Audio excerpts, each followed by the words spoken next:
Chapter 1, 1983.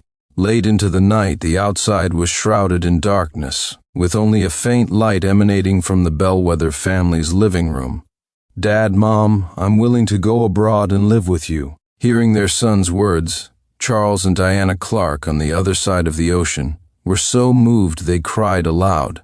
"Oh, Sincere, that's wonderful. If it weren't for that earthquake all those years ago, our family wouldn't have been separated for so long.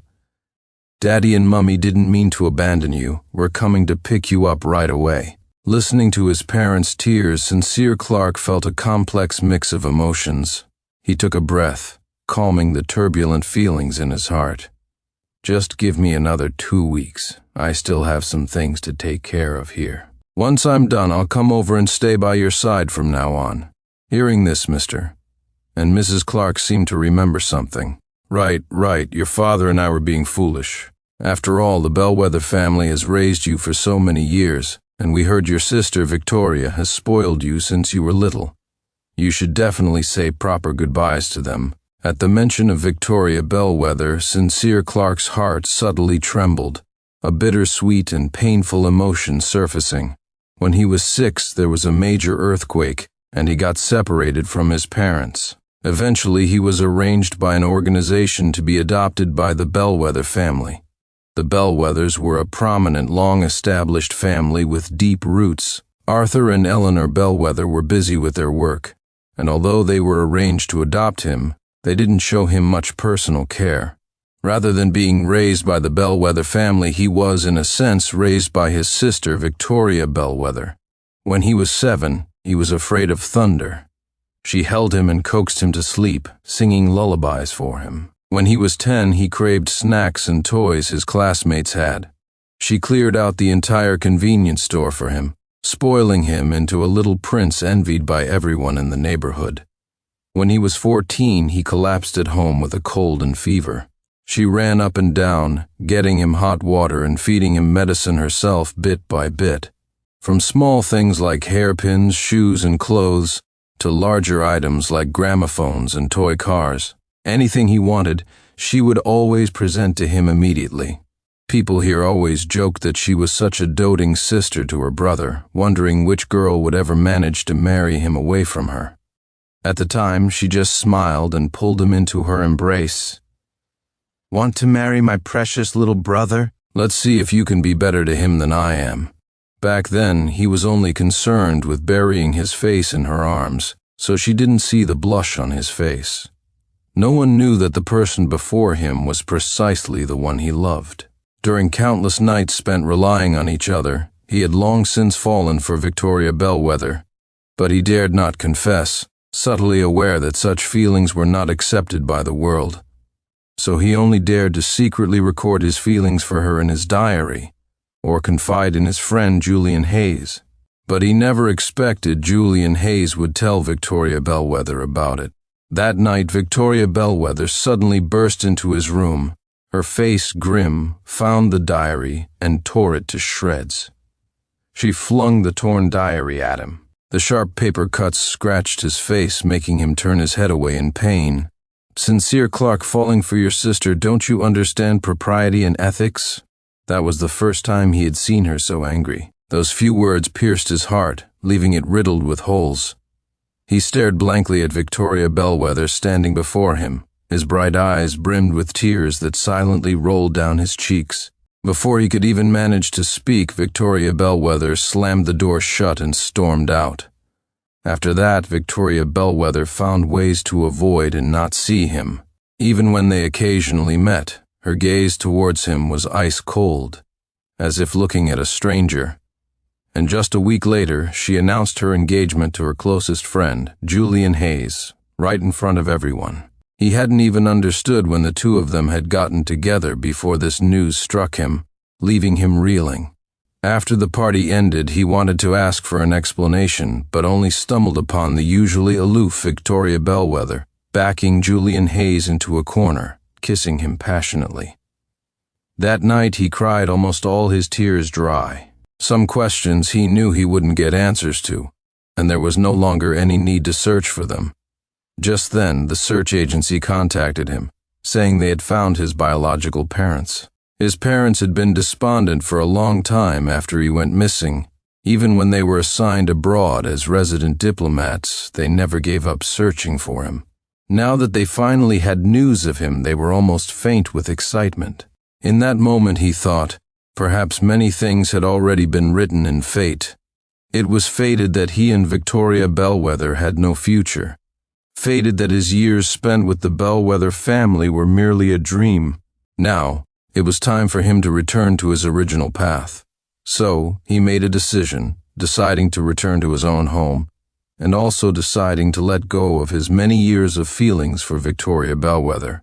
The next day, Sincere Clark came downstairs early. Looking at his adoptive parents warmly inviting him to breakfast, he donned a quiet smile and sat down with them. Then, he told them about being found by his biological parents and his decision to go abroad to join them.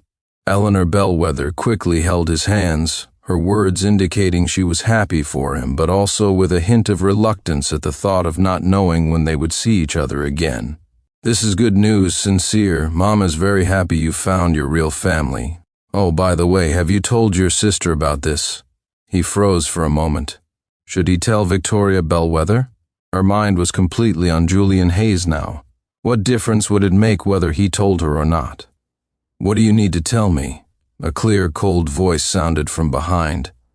Sincere Clark abruptly turned around, just in time to see the woman standing by the door, beautiful and graceful, tall and slender. Chapter 2. Eleanor Bellwether was about to speak when Sincere Clark suddenly changed the subject. "Nothing, sister, you're back?" Hearing the address he hadn't used in a long time, Victoria Bellwether paused, then looked at him deeply. When had Sincere Clark stopped calling her sister? Was it when he was 18, 15, or even earlier? Back then, she thought he was just growing up and becoming less affectionate with her. Only later did she learn that he had fallen in love with her. Now, hearing him call her sister again, Victoria Bellwether's eyes deepened. She stared at him intently for a good while. He seemed different somehow.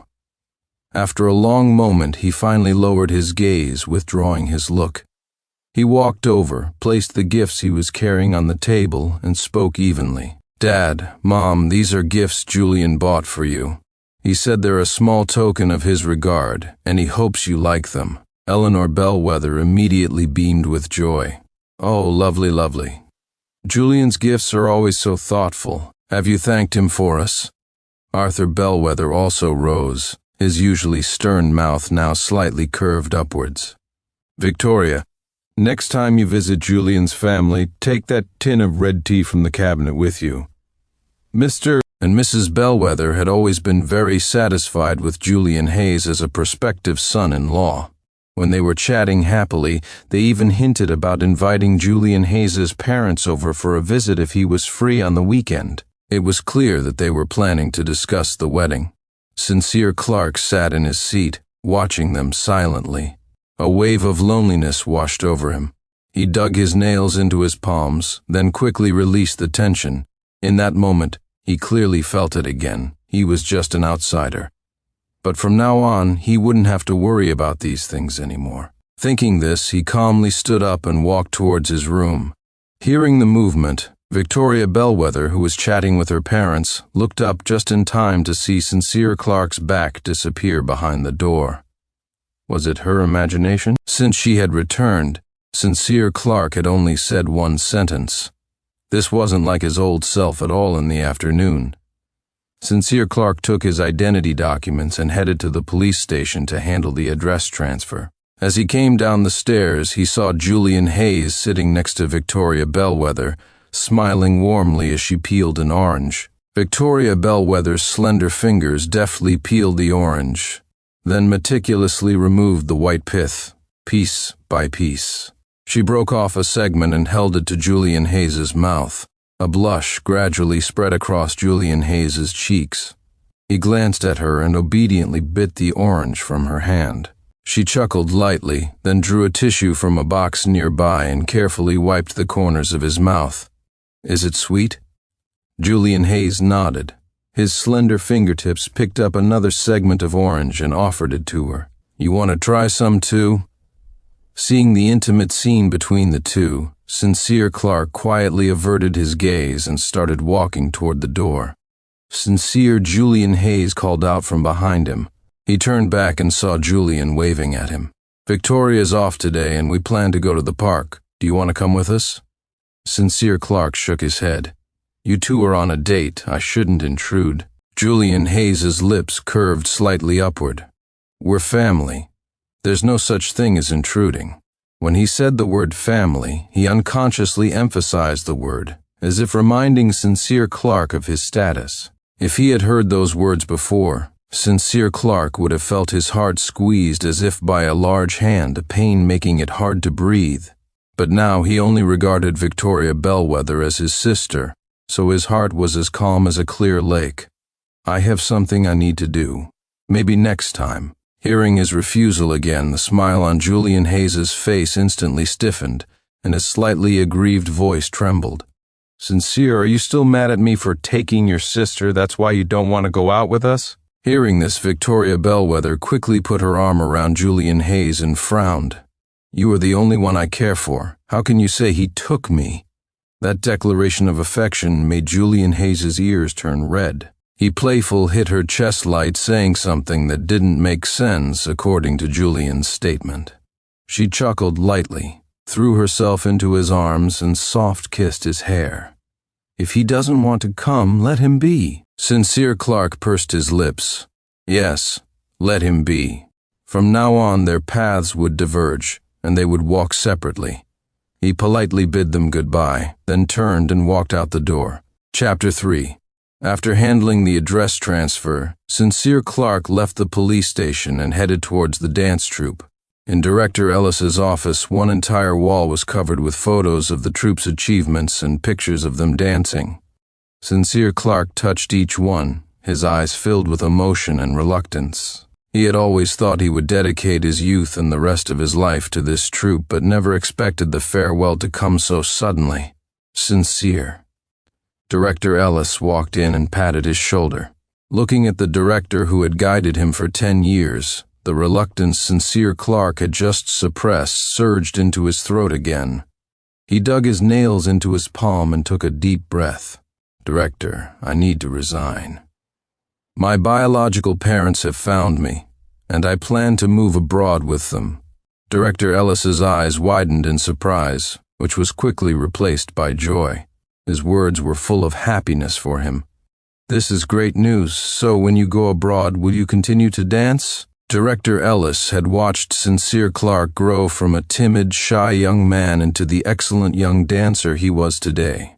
He knew clearly how much effort Sincere Clark had put into dancing over the years. Dancing had allowed him to blossom and become confident, so he didn't want him to give it up just like that. Sincere Clark looked at the various photos of him dancing on the wall, a flicker of determination in his eyes. He nodded with a slight smile. "Dancing has always been my dream. I won't give up lightly. I'll continue to dance in the future." Director Ellis nodded. He had always admired Sincere Clark's determination, which was why he was willing to give him the position of principal dancer, intending to train him as his successor. But circumstances had changed. Now that Sincere Clark was resigning to go abroad and reunite with his parents, Director Ellis couldn't refuse. He could only tentatively suggest, "Will you be leaving right away? The dance you've choreographed for a year is about to premiere. You've put a lot of effort and time into it. You should at least perform it on stage once." Sincere Clark nodded. "I've already discussed it with my parents. I'll handle things here first before going back. I have half a month, just enough time to perform this dance." Only then did Director Ellis feel relieved. He patted his shoulder. After chatting with the director for a while longer, Sincere Clark went to the dance studio to continue practicing. It was very late before Sincere Clark picked up the bag hanging on the wall and headed home. When he pushed the door open, he found Julian Hayes was still there. Listening carefully, he realized they were discussing wedding attire and jewelry. "Mrs. Bellwether, sorting through all those clothes and wedding styles is making me dizzy. I was just thinking of asking Sincere for his opinion, since we've been such good friends for so many years, and he knows my preferences." Julian Hayes said this just as Sincere Clark entered the house. Eleanor Bellwether quickly beckoned him over. Sincere, Julian is stressed about this. Why don't you spend the next few days helping him pick out things for the wedding? Sincere Clark looked at Julian Hayes across the room. A smile played at the corner of Julian's eyes, but as their gazes met, the smile instantly turned into a challenge. Sincere Clark lowered his eyes, thought for a moment, and still refused. Sorry, I'm busy. I have things to do at the troupe. He only had 2 weeks left, and the dance was about to be performed. Before leaving, he had many things to finalize, so he really couldn't go shopping with Julian Hayes. But as soon as his words fell, the atmosphere instantly chilled. Victoria Bellwether looked at the young man across from her, her eyes ice cold. Your best friend is getting married. Can't your things wait? This is settled. I'll go request leave for you tomorrow. If she, as an elder figure, was going to forcefully request leave for him, what right did he have to refuse? Hearing this, Sincere Clark's lips twisted into a bitter smile. He said nothing more.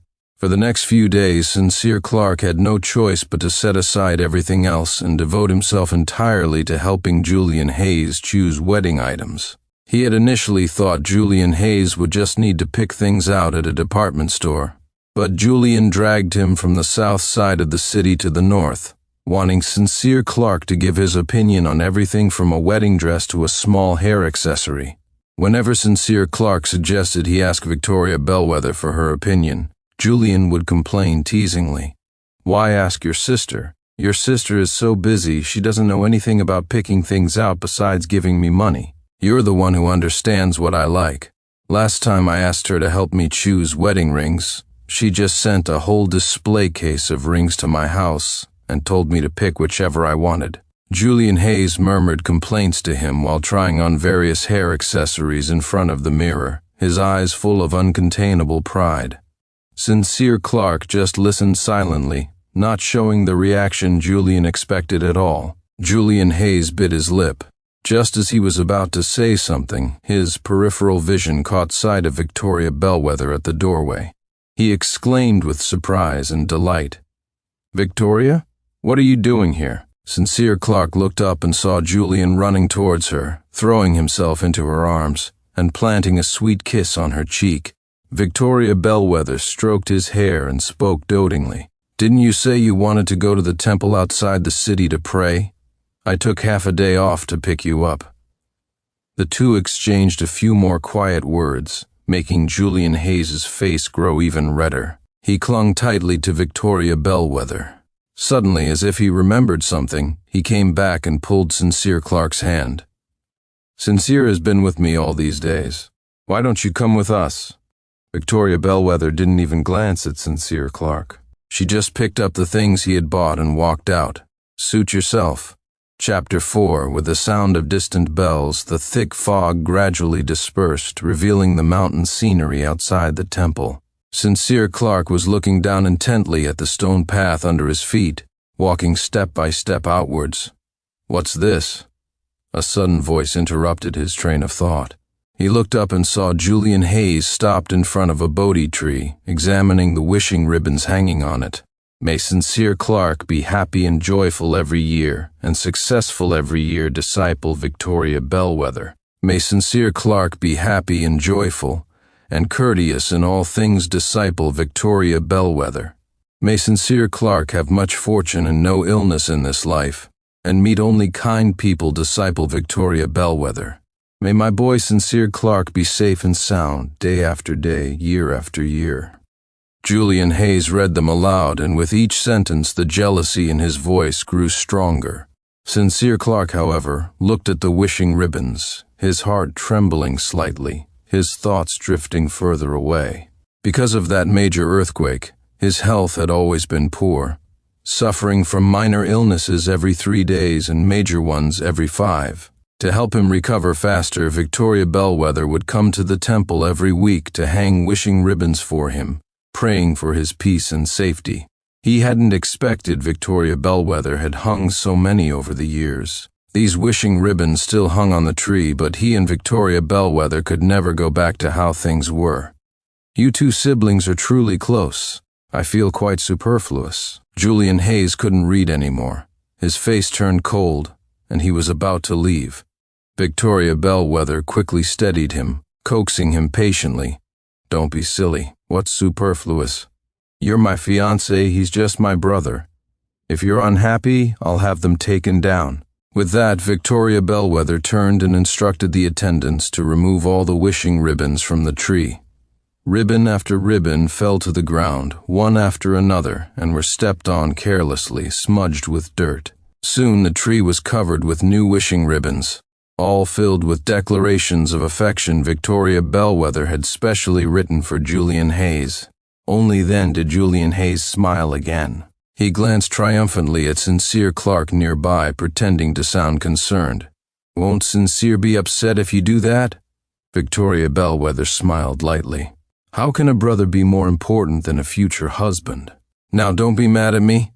Perhaps because she had cheered Julian Hayes up, he was very affectionate with Victoria Bellwether, who was driving throughout the ride back to the city. Sincere Clark sat in the back seat with his eyes closed, just about to rest, when suddenly the car sped up sharply. He opened his eyes, just about to ask what was happening, when he heard a loud crash beside him.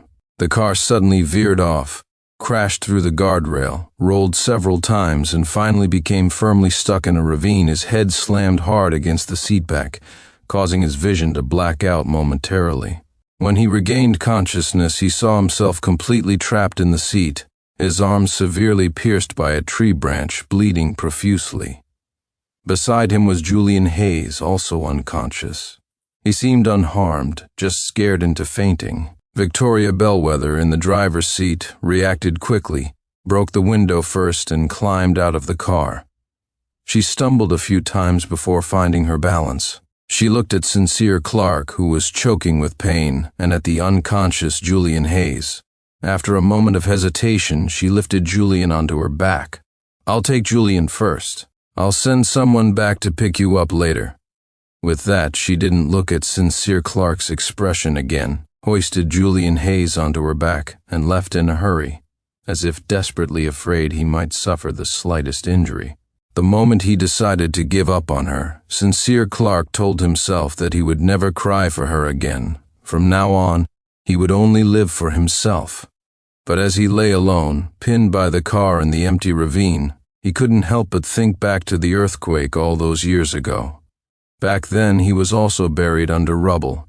In the darkness underground, there was no one else but him. He was trapped for 3 days and 3 nights, and he cried for 3 days and 3 nights. Later, after being adopted by the Bellwether family, he would dream of that night every single day, then bundle himself up in his blanket and cry until he trembled. At those times, Victoria Bellwether would always rush into his room, hold him tightly in her arms. "Don't be scared, good boy, Sister is here. Sister won't let you be hurt again from now on." But now, he could only watch helplessly as she walked further and further away, finally disappearing completely from his sight. The blood from his hand flowed more and more. As the sky grew darker and time ticked by, he never waited for Victoria Bellwether, who said she would come back for him. He smiled bitterly, forced himself to use every last ounce of strength, ignoring the pain, and painstakingly climbed out from under the car.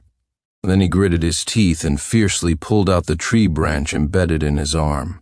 Finally, inch by painful inch, he crawled outwards.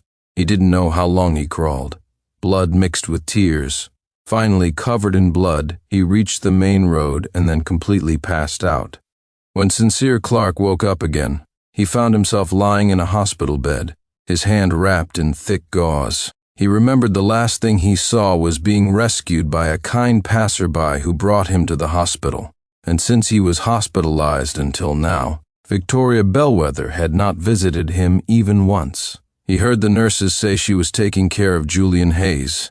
Julian Hayes had only suffered minor injuries, but she had booked an entire floor for him to rest and heal quietly, and even arranged for specialists from various departments to consult on his case. Hearing this, Sincere Clark unconsciously looked at his entire arm wrapped in bandages.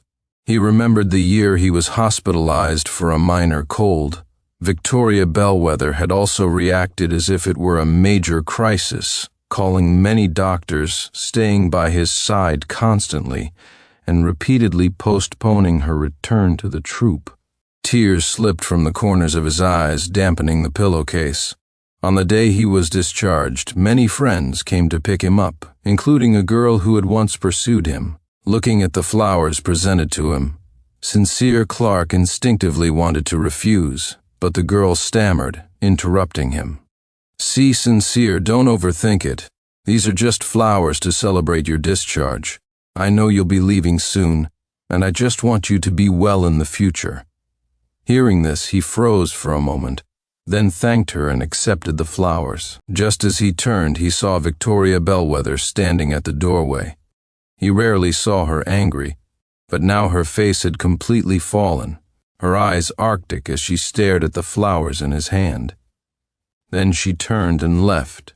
Sincere Clark was stunned, feeling a little confused, not understanding what she was angry about. But he didn't think too much of it. As soon as he got home, he placed the bouquet in a vase. The door was suddenly knocked from the outside. He leaned against the wall and slowly walked over to open it.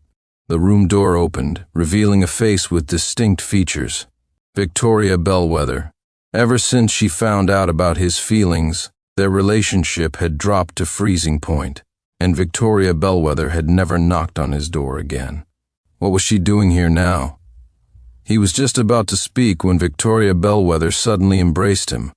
The unexpected movement startled him, causing him to step back several paces, and they both tumbled onto the sofa. He smelled the strong scent of alcohol on her. Just as he was about to pull away, the woman pressed down on his jaw and leaned in to kiss him. Chapter 5. Boom. It was like a clap of thunder exploding in his mind. Just as his brain froze, the woman's kiss deepened, and she hoarsely whispered a name, Julian. So she was drunk and mistook Julian Hayes for him? He came back to his senses and quickly pushed away the woman who was pressing down on him, then hurried out of the room. Fortunately, she didn't follow him out afterwards. The next day, Sincere Clark came out of the guest room and saw Victoria Bellwether walking towards him with a frown. "Why was I in your room?"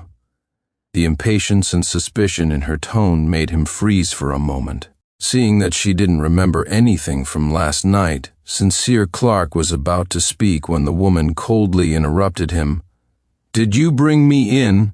"Sincere Clark, I told you there was absolutely no possibility between us, and besides, I'm getting married. Haven't you given up yet?" Sincere Clark froze, then lowered his head, saying nothing. What was the point in saying anything? His love for her was the original sin. Now, in her eyes, no matter what he did, it was wrong. Seeing his red-rimmed eyes low and silent, Victoria Bellwether's breathing deepened slightly. Just as she was about to walk over, a gentle male voice came from outside. Victoria Julian Hayes walked in from outside. Just as he was about to smile and hug her, he suddenly saw something, and his smile stiffened slightly. "Why is your lip cut?"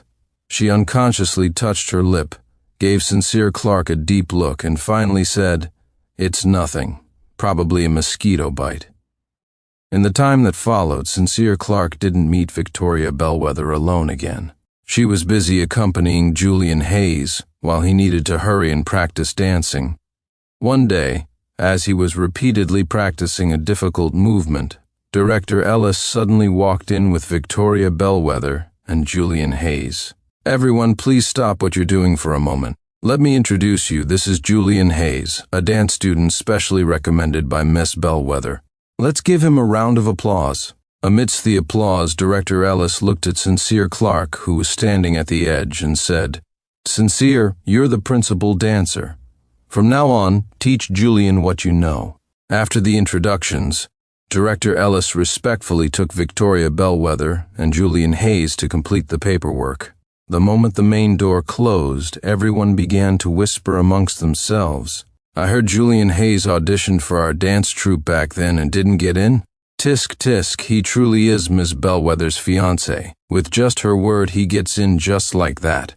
To think back then we had to overcome all sorts of hurdles, compete against thousands just to get in. We can't compare, can't compare." Jealous words followed one after another. Sincere Clark, sitting cross-legged on the floor in the distance, looked at himself in the mirror, his gaze momentarily lost. No one understood Victoria Bellwether better than he did. She was cold, principled, and always adhered strictly to rules. Although she wielded great power, she had never used her privileges before. Now, for Julian Hayes, she had broken her rule for the first time. It seemed she really did care for him deeply. From then on, Julian Hayes joined the troupe, and Sincere Clark became his instructor. Sincere Clark upheld Director Ellis's words and diligently taught him. However, Julian Hayes was resistant to discipline. Not only was he extremely perfunctory in learning every time, but he also found various excuses every day to skip training and leave the troupe early. This time, Sincere Clark couldn't stop him in time. He was gone in a flash. Sincere could only go to the window to call him, only to see Victoria Bellwether steadily catch him outside. The two shared a deep kiss before getting back into the car. He didn't watch any longer, calmly closed the window, and continued practicing his dance. Chapter 6. Late at night, Sincere Clark returned home very late and immediately saw Victoria Bellwether standing by the front door. Her expression was unclear, and she seemed to be waiting for him. Just as he walked over, wanting to ask her what was wrong, he heard her cold questioning. "Sincere Clark, can you stop targeting Julian? If you don't like him, just say so directly. Why bully him in the dance studio?" Hearing her words, the already exhausted Sincere Clark was instantly overwhelmed by a tide of complex emotions, feeling wronged, sad, and helpless. He didn't need to guess that Julian Hayes had exaggerated things when talking to her. He didn't offer any explanation, just walked past her and returned to his room. From then on, Sincere Clark was much more lenient with Julian Hayes. This made Julian Hayes even more arrogant. He would simply show up at the dance studio for a check-in each day, and then leave. When others were indignant and wanted to confront him, Sincere Clark stopped them and shook his head. This was Julian Hayes's own life. If he failed the dance evaluation, he would be forced to leave the troupe. His life was his responsibility. Moreover, he was too busy to teach him now. He thought that would be the end of it. But he never expected Victoria Bellwether to suddenly seek him out and ask him to give his lead dancer position for the upcoming dance to Julian Hayes. At first he didn't react, not until she asked him again if he was willing. Sincere Clark finally looked up at her, his eyes showing cold fury. "You're asking me to give the lead dancer position to him?" He struggled to control his emotions, yet he couldn't hide the trembling in his voice. Victoria Bellwether didn't notice his anomaly. She simply said coldly, "He is your future brother-in-law after all. Besides, it's just a lead dancer position. Is it really that important? Just a lead dancer. Is it that important?" At this moment, he could no longer control his emotions.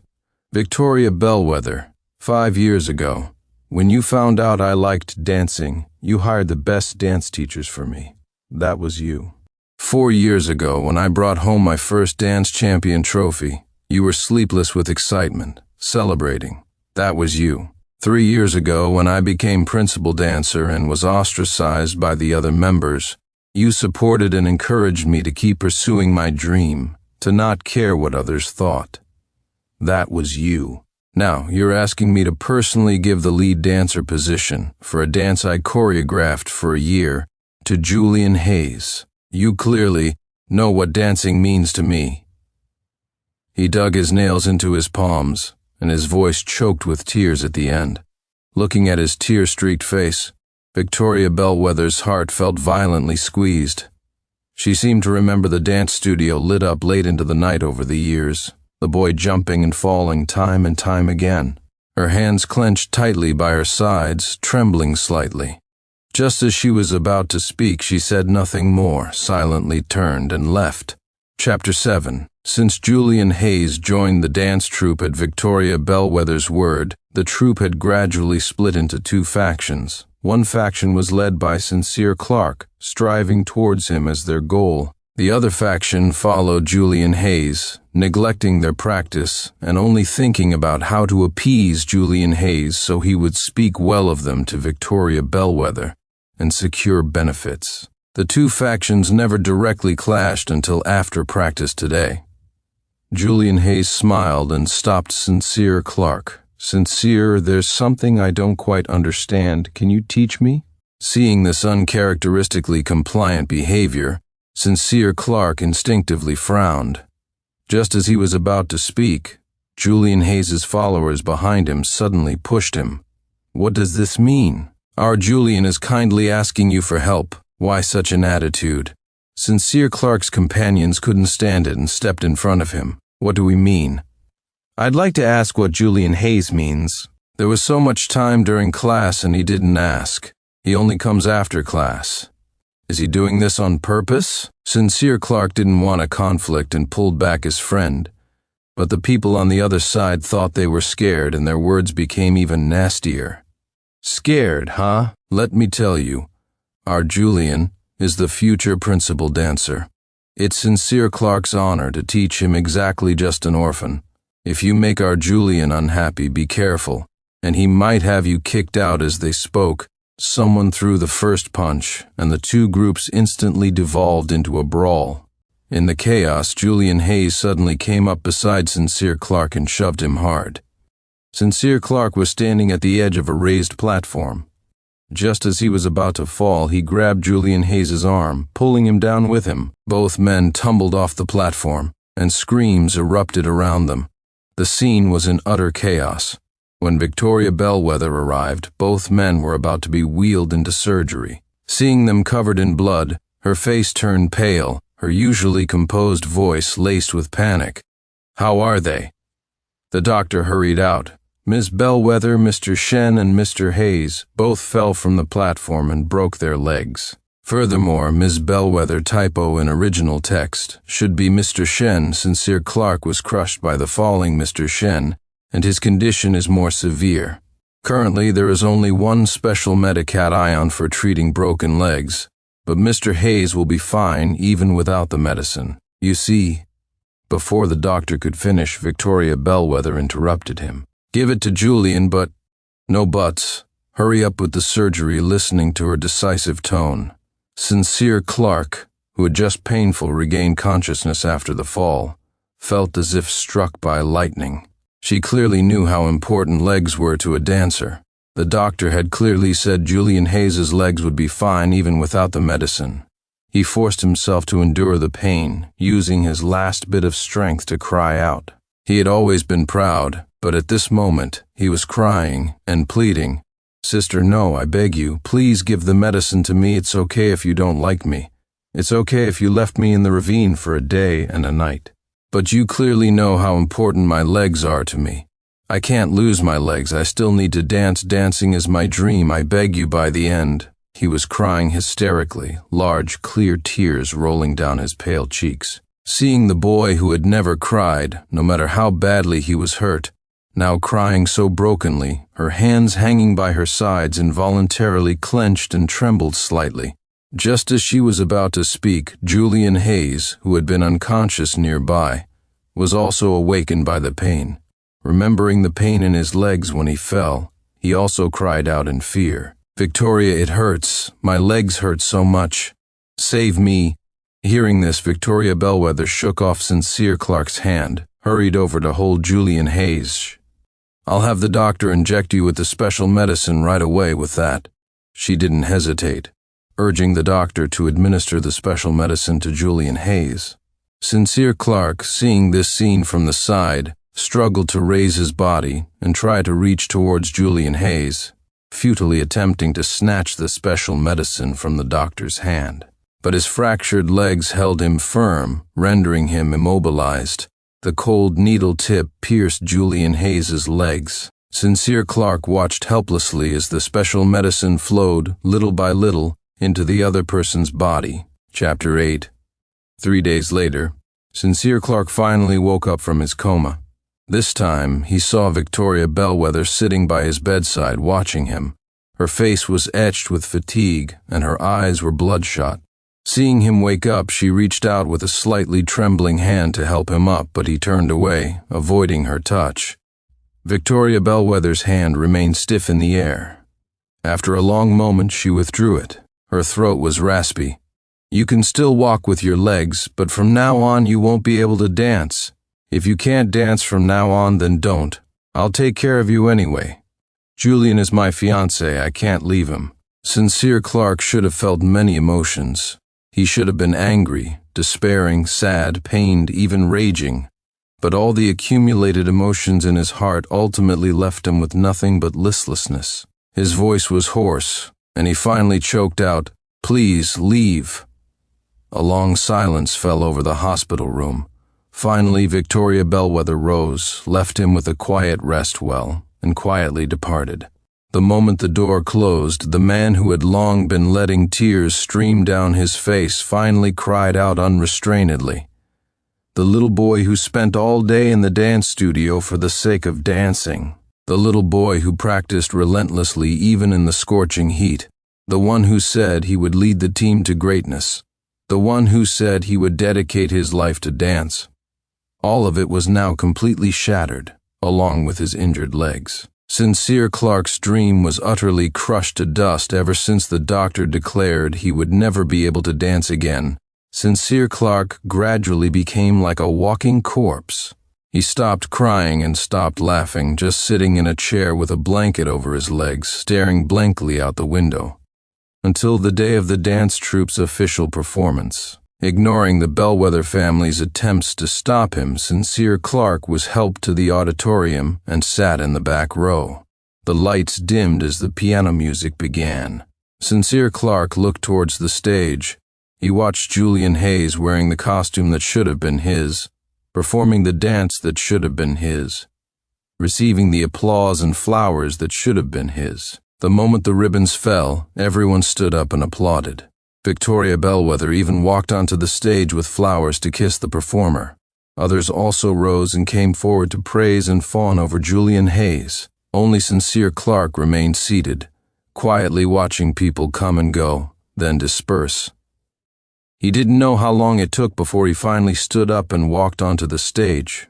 Seeing him approach, Victoria Bellwether instinctively shielded Julian Hayes. "If you're angry, take it out on me. Don't hurt him." He just looked at her quietly, his eyes as stagnant as a pool of dead water. Julian Hayes offered Sincere Clark a challenging smile, then tugged on Victoria Bellwether's sleeve, feigning a pathetic demeanor. "Victoria, it's okay. It's my fault after all for taking his principal dancer position and performing the dance he choreographed. It's natural for him to be angry." Sincere Clark shook his head.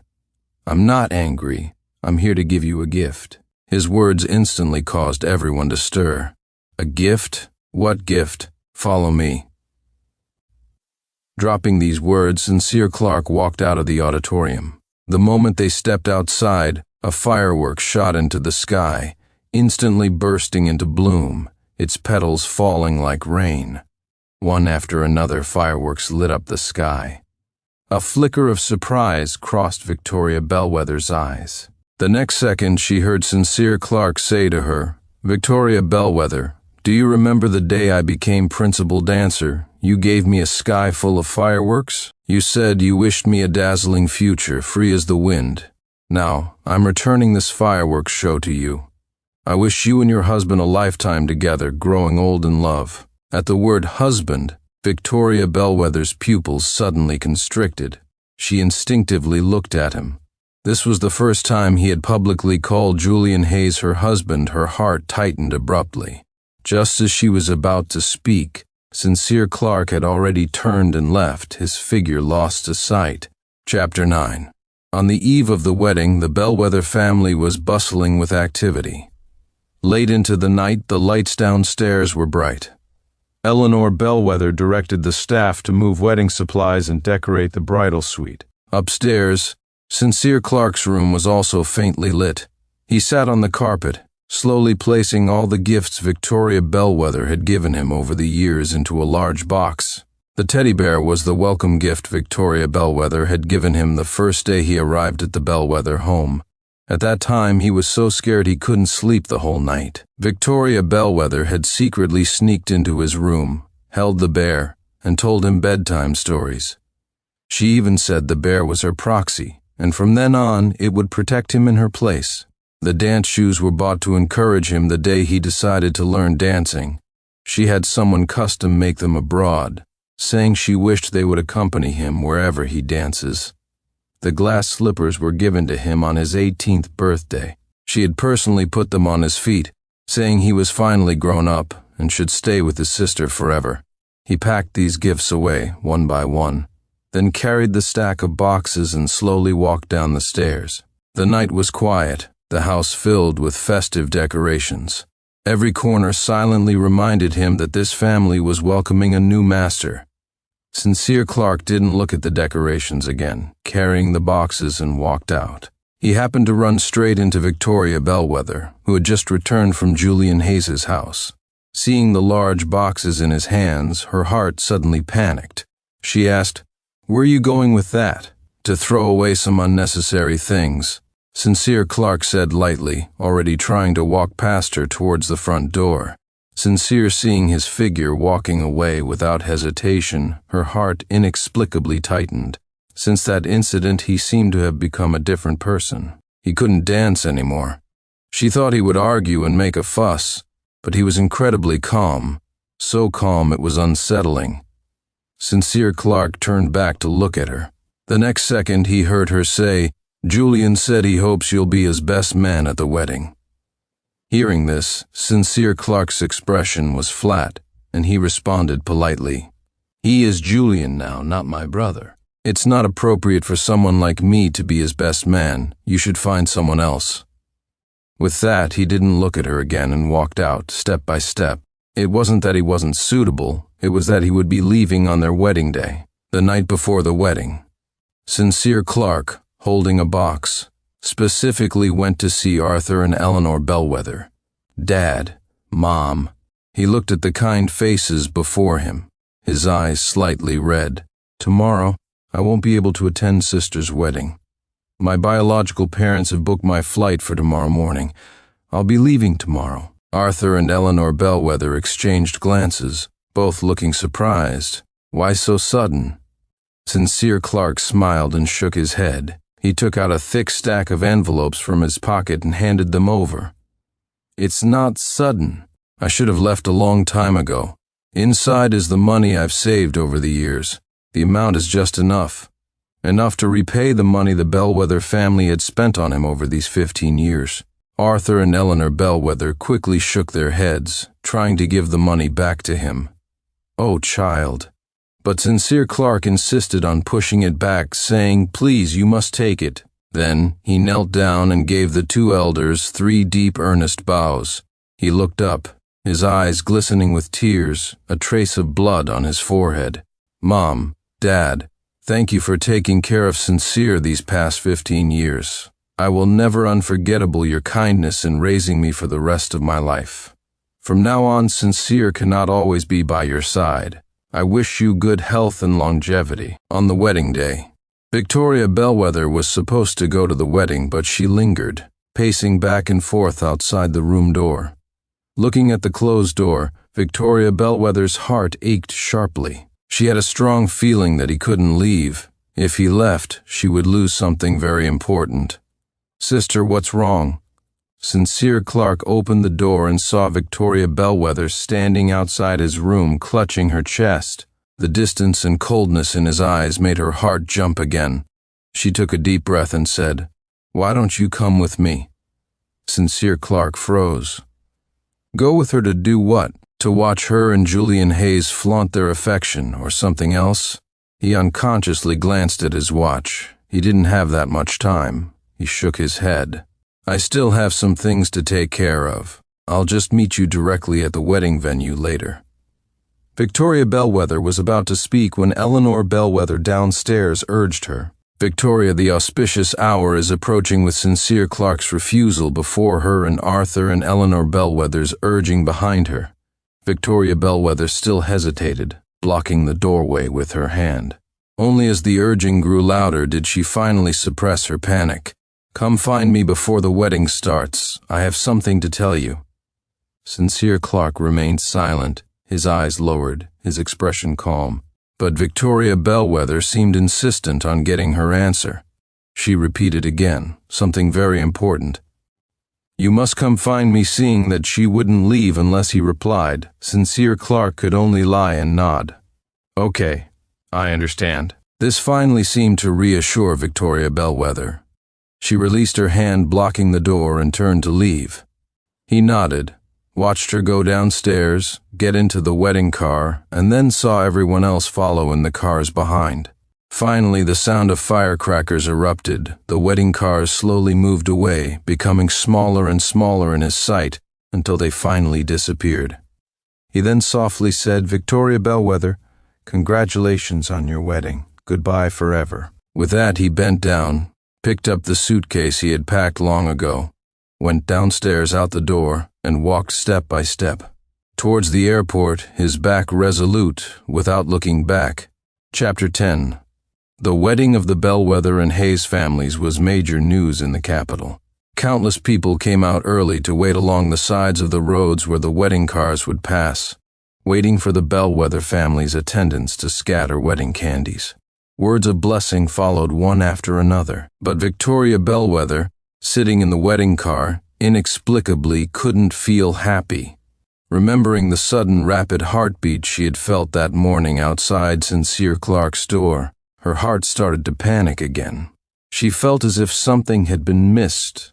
Because the Bellwether family's status was higher than the Hayes family, Victoria Bellwether personally went to the Hayes family for the wedding this time. The Bellwether family didn't care about ancient traditions. They just wanted the public to know that Victoria Bellwether marrying Julian Hayes was a blessing for the Hayes family. Their daughter was marrying down, not marrying into a wealthy family to climb the social ladder. The Hayes family's house was also brightly decorated with lanterns and festive red ribbons. Julian Hayes's several best men were standing on the balcony, watching for the Bellwether family's wedding cars to arrive. Finally, the 11th hour struck, and the Bellwether family's wedding car procession gradually appeared in their sight. The men jumped excitedly, quickly going to Julian Hayes's side. "They're here. They're here, Julian. Ms. Bellwether is here." Hearing this, Julian Hayes quickly waited in the room for Victoria Bellwether's arrival. After a round of festive music, Victoria Bellwether finally ascended to the second floor with her bouquet and arrived at his room. Looking at Victoria Bellwether in her wedding dress, Julian Hayes shyly lowered his head. In his heart, however, he couldn't help but be excited. He was finally going to marry Victoria Bellwether. After some playful formalities, Victoria Bellwether and Julian Hayes finally got into the wedding car and headed for the hotel. Along the way, Julian Hayes kept looking at the woman beside him. He didn't know if it was his imagination, but he felt that ever since she had been picked up, Victoria Bellwether had been absent-minded. He reached out and gently tugged at her skirt. "Victoria." She finally came back to her senses and looked at him. "What is it? Is something wrong? You don't seem very happy." Normally he wouldn't have thought too much about it, but today was their wedding day, and the bride shouldn't be like this. Victoria Bellwether pinched her brow and gave a light laugh. "I was so nervous thinking about getting married today that I didn't sleep all night." Julian Hayes stopped worrying and gently rested his head back on her shoulder. The wedding car stopped in front of the hotel. He was escorted into a lounge by Victoria Bellwether to rest. After talking with Julian Hayes for a while longer, Victoria Bellwether finally got up and left the room. Remembering what she had said to Sincere Clark that morning, she quickly called the butler and asked her to summon Sincere Clark. Before Sincere Clark arrived, her heart suddenly felt lost. What should she say to him? Should she tell him that from now on Julian Hayes would be his brother-in-law, and no matter what he felt, he shouldn't show it in front of Julian Hayes? Or should she tell him that even after Julian Hayes moved into the Bellwether house, he could still live there and didn't need to move out? Or should she tell him that even though she was married, in her heart he would always be her brother?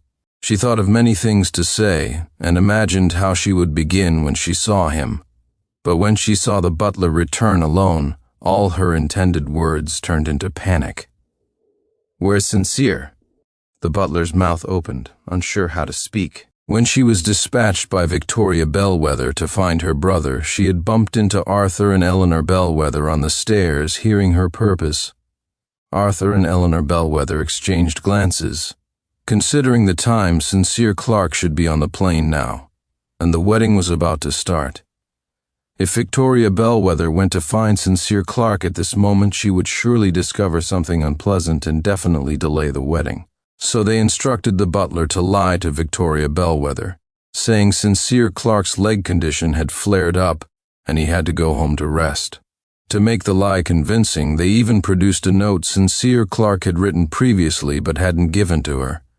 It was in his handwriting, stating that he wasn't feeling well and had gone home first. Victoria Bellwether felt that something wasn't right, but just as she was about to speak, the master of ceremonies reminded her that the wedding was about to begin and the bride should prepare. Chapter 11. Victoria Bellwether's foot, which was about to step out, withdrew. She walked towards the wedding ceremony area. The butler watched her back and quietly breathed a sigh of relief. Gentle piano music began. Victoria Bellwether stood at the end of the aisle, watching Julian Hayes slowly walk towards her in his tuxedo. His face held an uncontainable smile. Unbidden, she suddenly wondered what Sincere Clark would look like in a groom's suit. He had always been a bit rebellious, probably wouldn't wear a traditional suit, but something he preferred, like black and gold. And instead of walking slowly towards her like Julian Hayes, he would walk briskly towards her. His face wouldn't hold the shy smile Julian Hayes had, but a broad, open smile. And then he would affectionately loop his arm through hers. Perhaps she was too lost in fantasy, because when the master of ceremonies asked if she was willing to marry the groom standing before her, she subconsciously spoke Sincere Clark's name.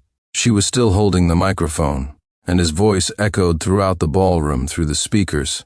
The guests were first surprised, then began to whisper amongst themselves. Sincere Clark wasn't just an adopted son of the Bellwether family? Why did she say his name? The faces of both sets of parents sitting in the front row stiffened. Arthur and Eleanor Bellwether instinctively looked at her, growing increasingly anxious. How could their daughter make such a crucial mistake at this moment? Julian Hayes's parents' faces darkened even further. They turned to Arthur and Eleanor Bellwether beside them, demanding an explanation.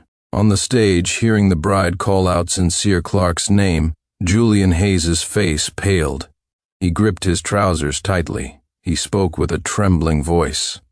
"Victoria, what are you saying?" He instinctively reached out to grab her hand. They were just one crucial step away from becoming husband and wife. Why would she call out Sincere Clark's name? If it were any other time, Victoria Bellwether would have quickly reacted and smoothly glossed over the small interruption. But now, she was staring at the guests below the stage. They were either strangers or acquaintances, their expressions varied, but none were the figure she was looking for. The next moment, ignoring everyone's calls, she rushed off the stage directly and ran out. Victoria Bellwether, Victoria Bellwether, Victoria. Countless people were calling her name, with anger, sorrow, or despair. But she still didn't look back, rushing out of the wedding venue. Julian Hayes instinctively moved to chase her, but his vision suddenly went black, and he collapsed straight down. The scene erupted into utter chaos. Victoria Bellwether got into a car, slammed the accelerator, and sped towards the Bellwether house. Remembering Sincere Clark's eyes that morning, the slightly yellowed note the butler had given her, and the butler's uneasy look, a sense of foreboding washed over her. No, it couldn't be. It couldn't be. The car came to a screeching halt at the Bellwether house gate. She didn't even stop to steady it. She strode into the mansion. She climbed the 2 flights of stairs in just a few steps. She rushed to Sincere Clark's room and slammed the door open. It was empty. Even all of Sincere Clark's belongings were gone. Victoria Bellwether's face froze. She grabbed a passing maid. "Where is he?" The maid was startled. "Mr. Shen, he left early this morning with a suitcase." "Suitcase? Left?" The bad feeling in her heart intensified. She pushed the maid away and rushed downstairs, crashing into Arthur Bellwether, who had just returned, his face furious. Rebellious daughter, stop right there. Victoria Bellwether struggled, trying to escape but accidentally slipped on the stairs. Seeing a pool of blood on the floor, Arthur Bellwether's eyes rolled back, and he nearly fainted. This was supposed to be a day of great celebration. Who could have known such a fiasco would occur? The Bellwether family rushed Victoria Bellwether to the hospital for emergency treatment. There, they were suddenly told by the doctor that she was a month pregnant. Hearing this, the Hayes family swarmed around Victoria Bellwether's hospital room, overjoyed. They had initially thought the alliance was completely ruined, but saw light at the end of the tunnel. Victoria Bellwether was carrying their Julian Hayes' child, so surely she couldn't escape now. The most ecstatic among them was Julian Hayes himself. He had never expected fate would be so kind to him, giving him a child at such a crucial moment. When Victoria Bellwether woke up, she found everyone surrounding her, treating her like a protected object. "Victoria, you're pregnant now. You can't take risks. Now that you're awake, apologize to Julian." Running away from the wedding made everyone speak ill of Julian. How could Victoria Bellwether agree? She needed to find Sincere Clark. She needed to know where Sincere Clark had gone. Victoria Bellwether sat up in the hospital bed, ready to go find Sincere Clark. But Arthur Bellwether gave her no chance to search. He waved his hand, and the attendant stepped forward to restrain her. But she had been exercising and training for so long, giving the attendants no chance to get a hold of her. Arthur Bellwether was so angry he staggered backward. "Rebellious daughter, what exactly do you want to do? You're pregnant. How can you run around like this, Dad? Where exactly has Sincere gone?" Remembering the maid's words from earlier, Victoria Bellwether's heart pounded faster and faster. Arthur Bellwether's face hardened. "Why are you asking about that? The most important thing now is for you to come with me and apologize to the Hayes family." Seeing that Arthur Bellwether wouldn't tell her, she tried to walk past him towards the outside. Arthur Bellwether closed his eyes. "Stop her!" A group of people swarmed forward, dragging her forcibly before Julian Hayes. Slap! Eleanor Bellwether delivered a harsh slap across her face. "Do you know what day it is?" Running away from the wedding halfway through. Where does that leave the faces of the Bellwether and Hayes families? Mrs. Hayes next to her also had a grim expression. "Victoria Bellwether, if you didn't want to marry my son, you should have said so. Why do this to disgrace our family at this moment? How will my son go on living?" Victoria Bellwether clenched her hands tightly, her lips pressed together, silent. Just then the hospital room door was pushed open from the inside. Julian Hayes, his face pale, stood there with his eyes tightly shut. Mrs. Hayes ignored Victoria Bellwether and rushed over to check on her son's condition. "My son was utterly humiliated in front of so many people today. My poor son, what wrong have you done?" Eleanor Bellwether looked at her coldly. "Why did you run away from the wedding to find Sincere Clark?" Chapter 12. Remembering her daughter's series of strange behaviors today, an impossible thought jumped into her mind. Victoria Bellwether clenched her fists, unsure how to speak for a moment. How could she say it? That initially she went to find Sincere Clark to tell him to treat Julian Hayes as his brother-in-law from now on. But when she learned he had left and disappeared, her heart was immediately shrouded by panic. She wanted to find him, wanted to get him back. But what after she found him? Images of Sincere Clark in various states flashed through her mind. His happy moments, his sad ones, his moments of collapse, and the relieved expression he had this morning. Gradually, these scenes merged into the image of him summoning the courage to confess to her after his diary was discovered. "Sister, I love you." Buzz, her ears rang, and she involuntarily touched her heart. Eleanor Bellwether was an experienced woman. Upon seeing her daughter's reaction, the impossible idea became fully apparent.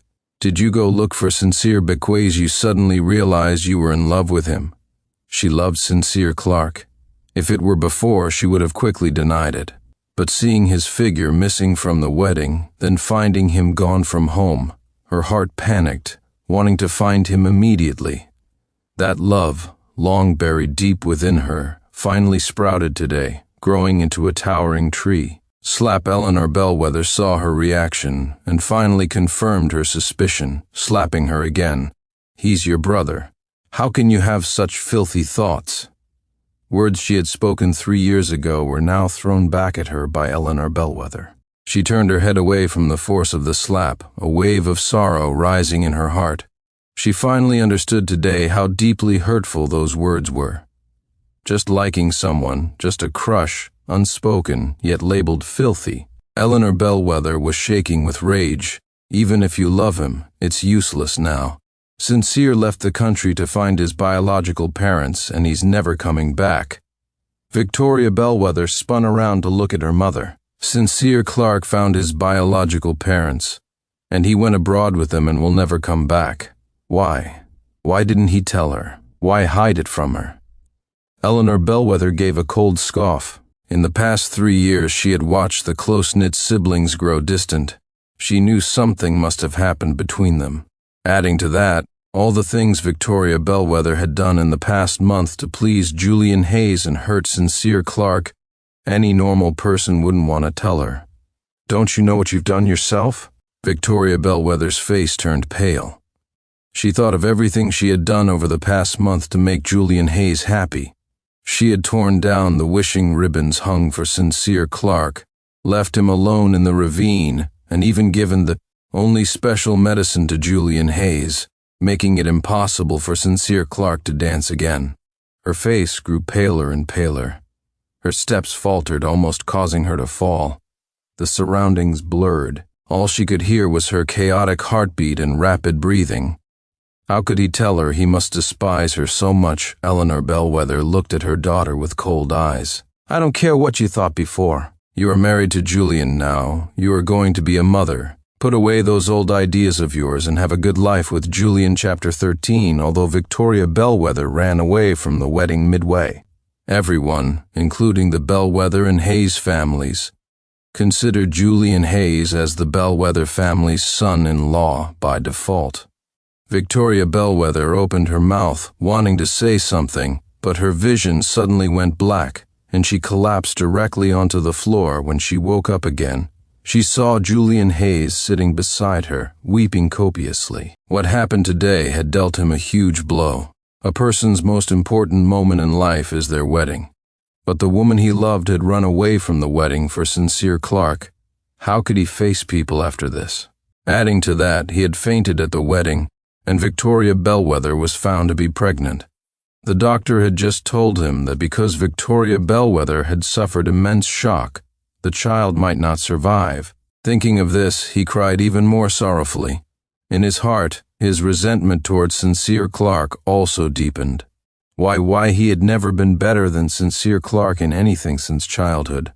Although the Hayes family's status was similar to the Bellwether family's, his parents still coveted the Bellwether family's wealth and forced him to butter up Sincere Clark, trying to gain some benefits from the Bellwether family's generosity. Everything the Hayes family had was meant for his younger brother. He had nothing, including his potential spouse, who had to be someone who could help his brother's future prospects.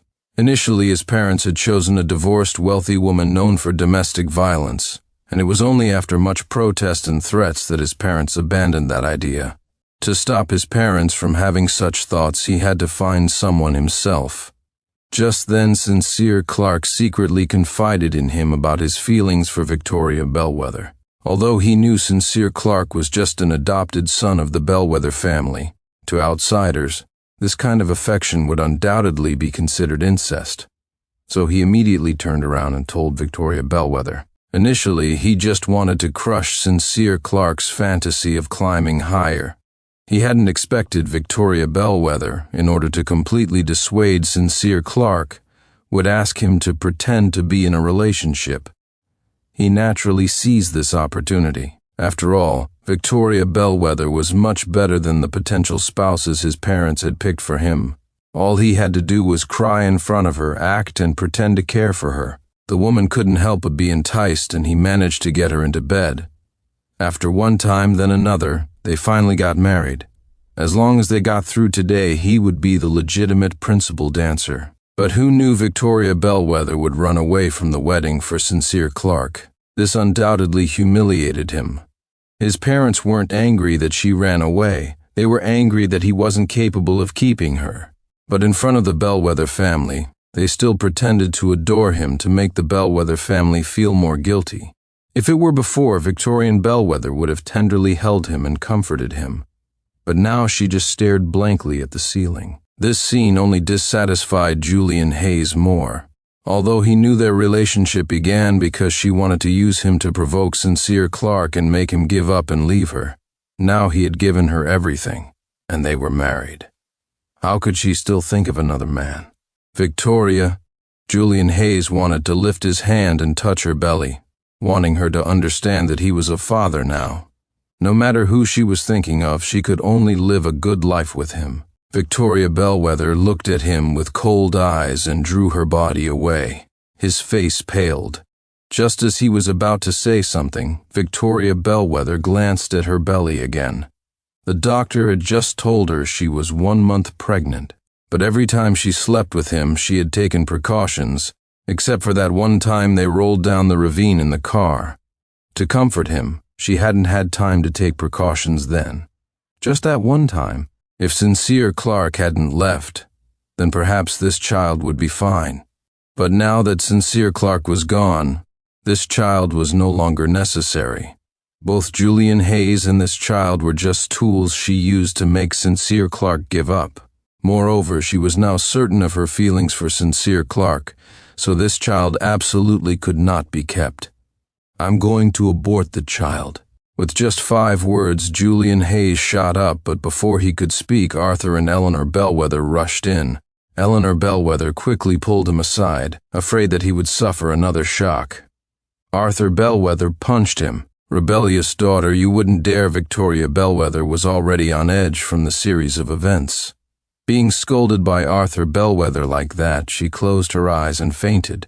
Chapter 14. But none of this had anything to do with Sincere Clark anymore. After being picked up and taken to the United States by the people his parents had sent, he immediately saw his biological parents standing at the arrival gate, holding flowers and anxiously looking for him. His face truly looked exactly like his mother's. The reunion after 15 years led to a tight embrace and tears of joy from all three.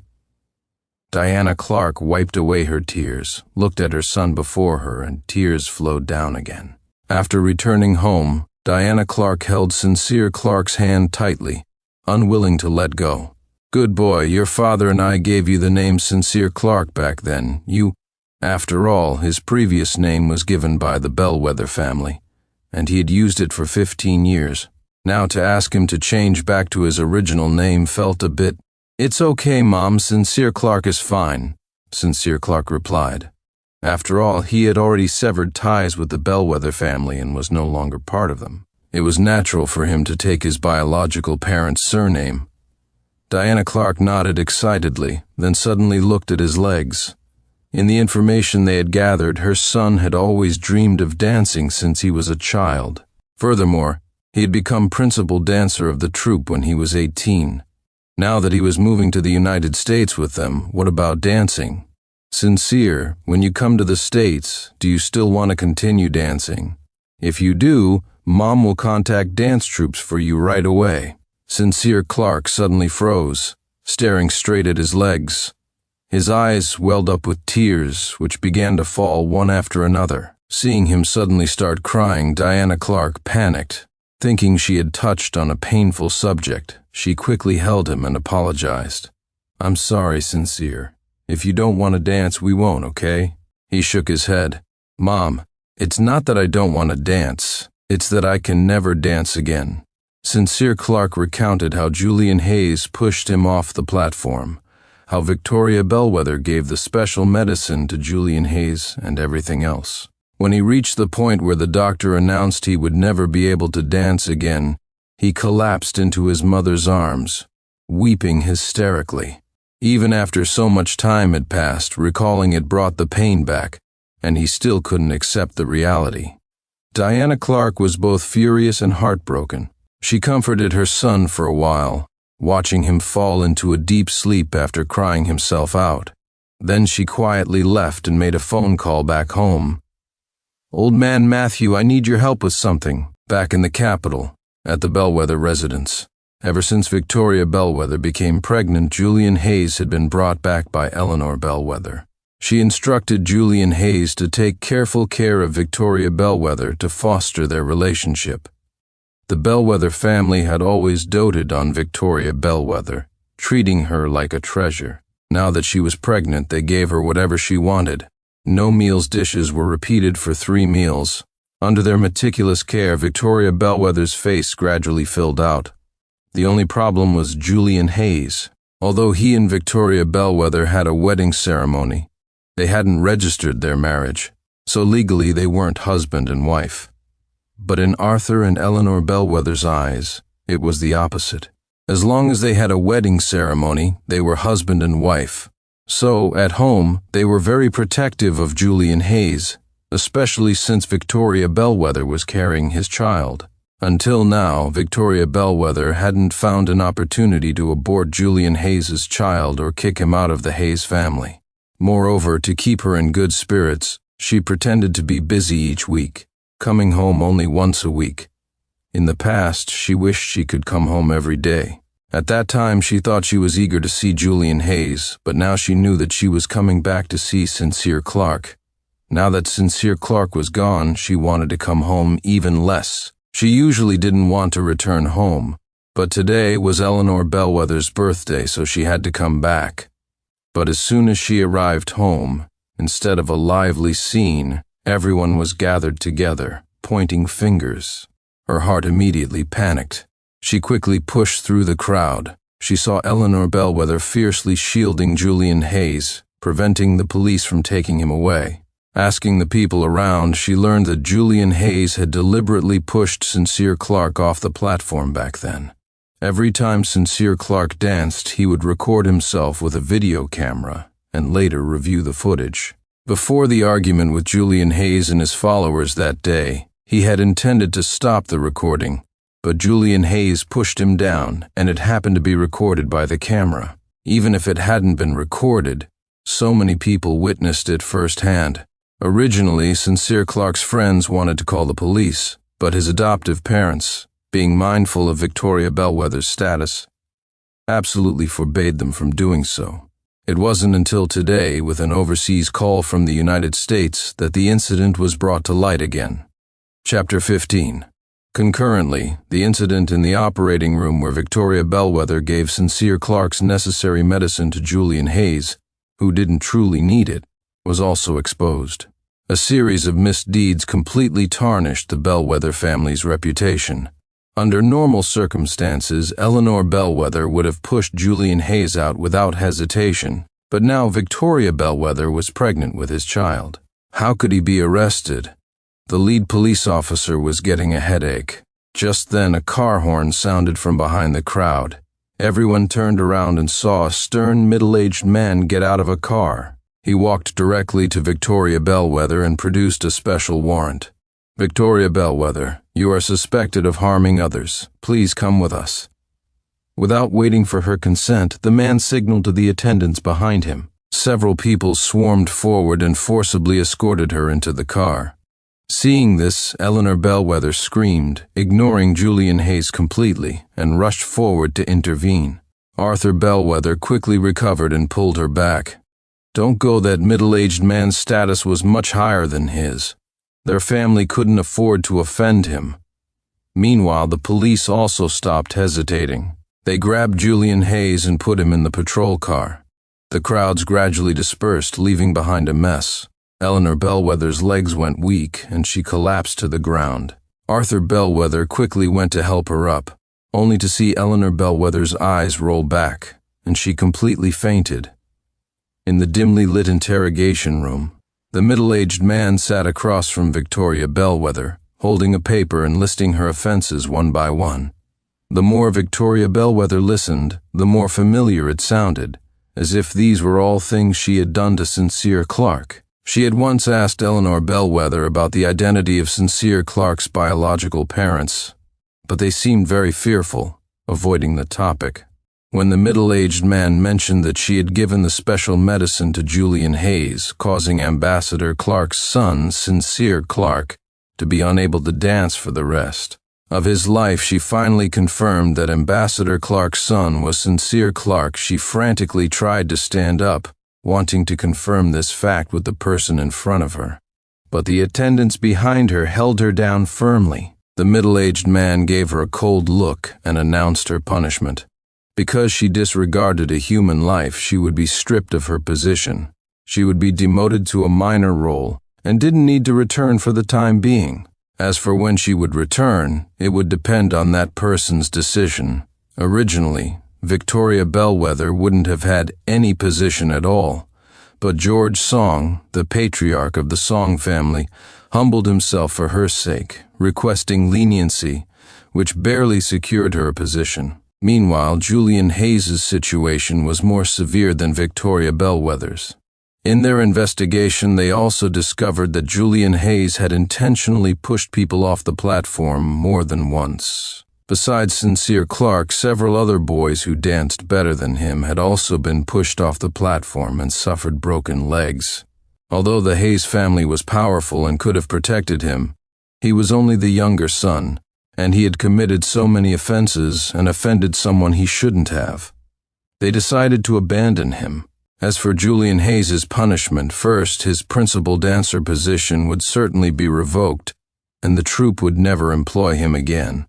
Secondly, Julian Hayes had harmed so many people. By rights, he should have gone to prison. But the child in Victoria Bellwether's belly was Julian Hayes' child. Leaving aside his own objection, George Song also disagreed with imprisonment. Finally, after much negotiation, the Hayes family agreed to compensate those boys with a large sum of money to close the matter.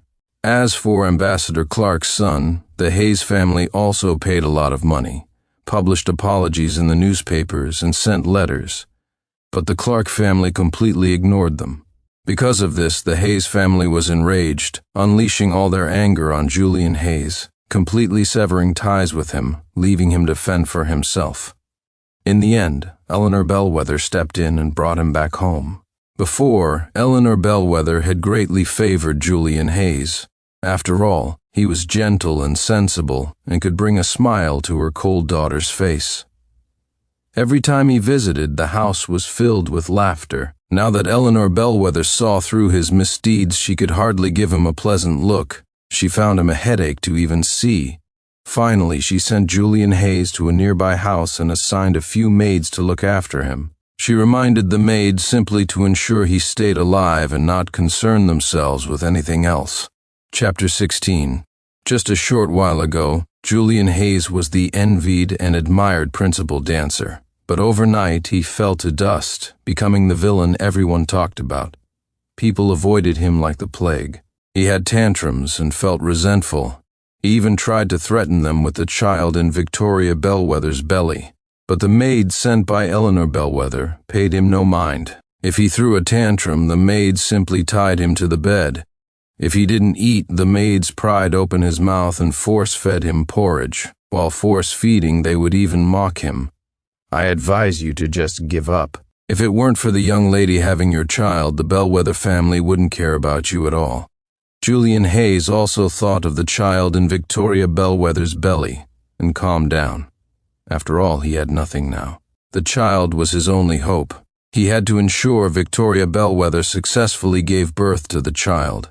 Thinking this, he no longer struggled and obediently finished the remaining porridge in the bowl.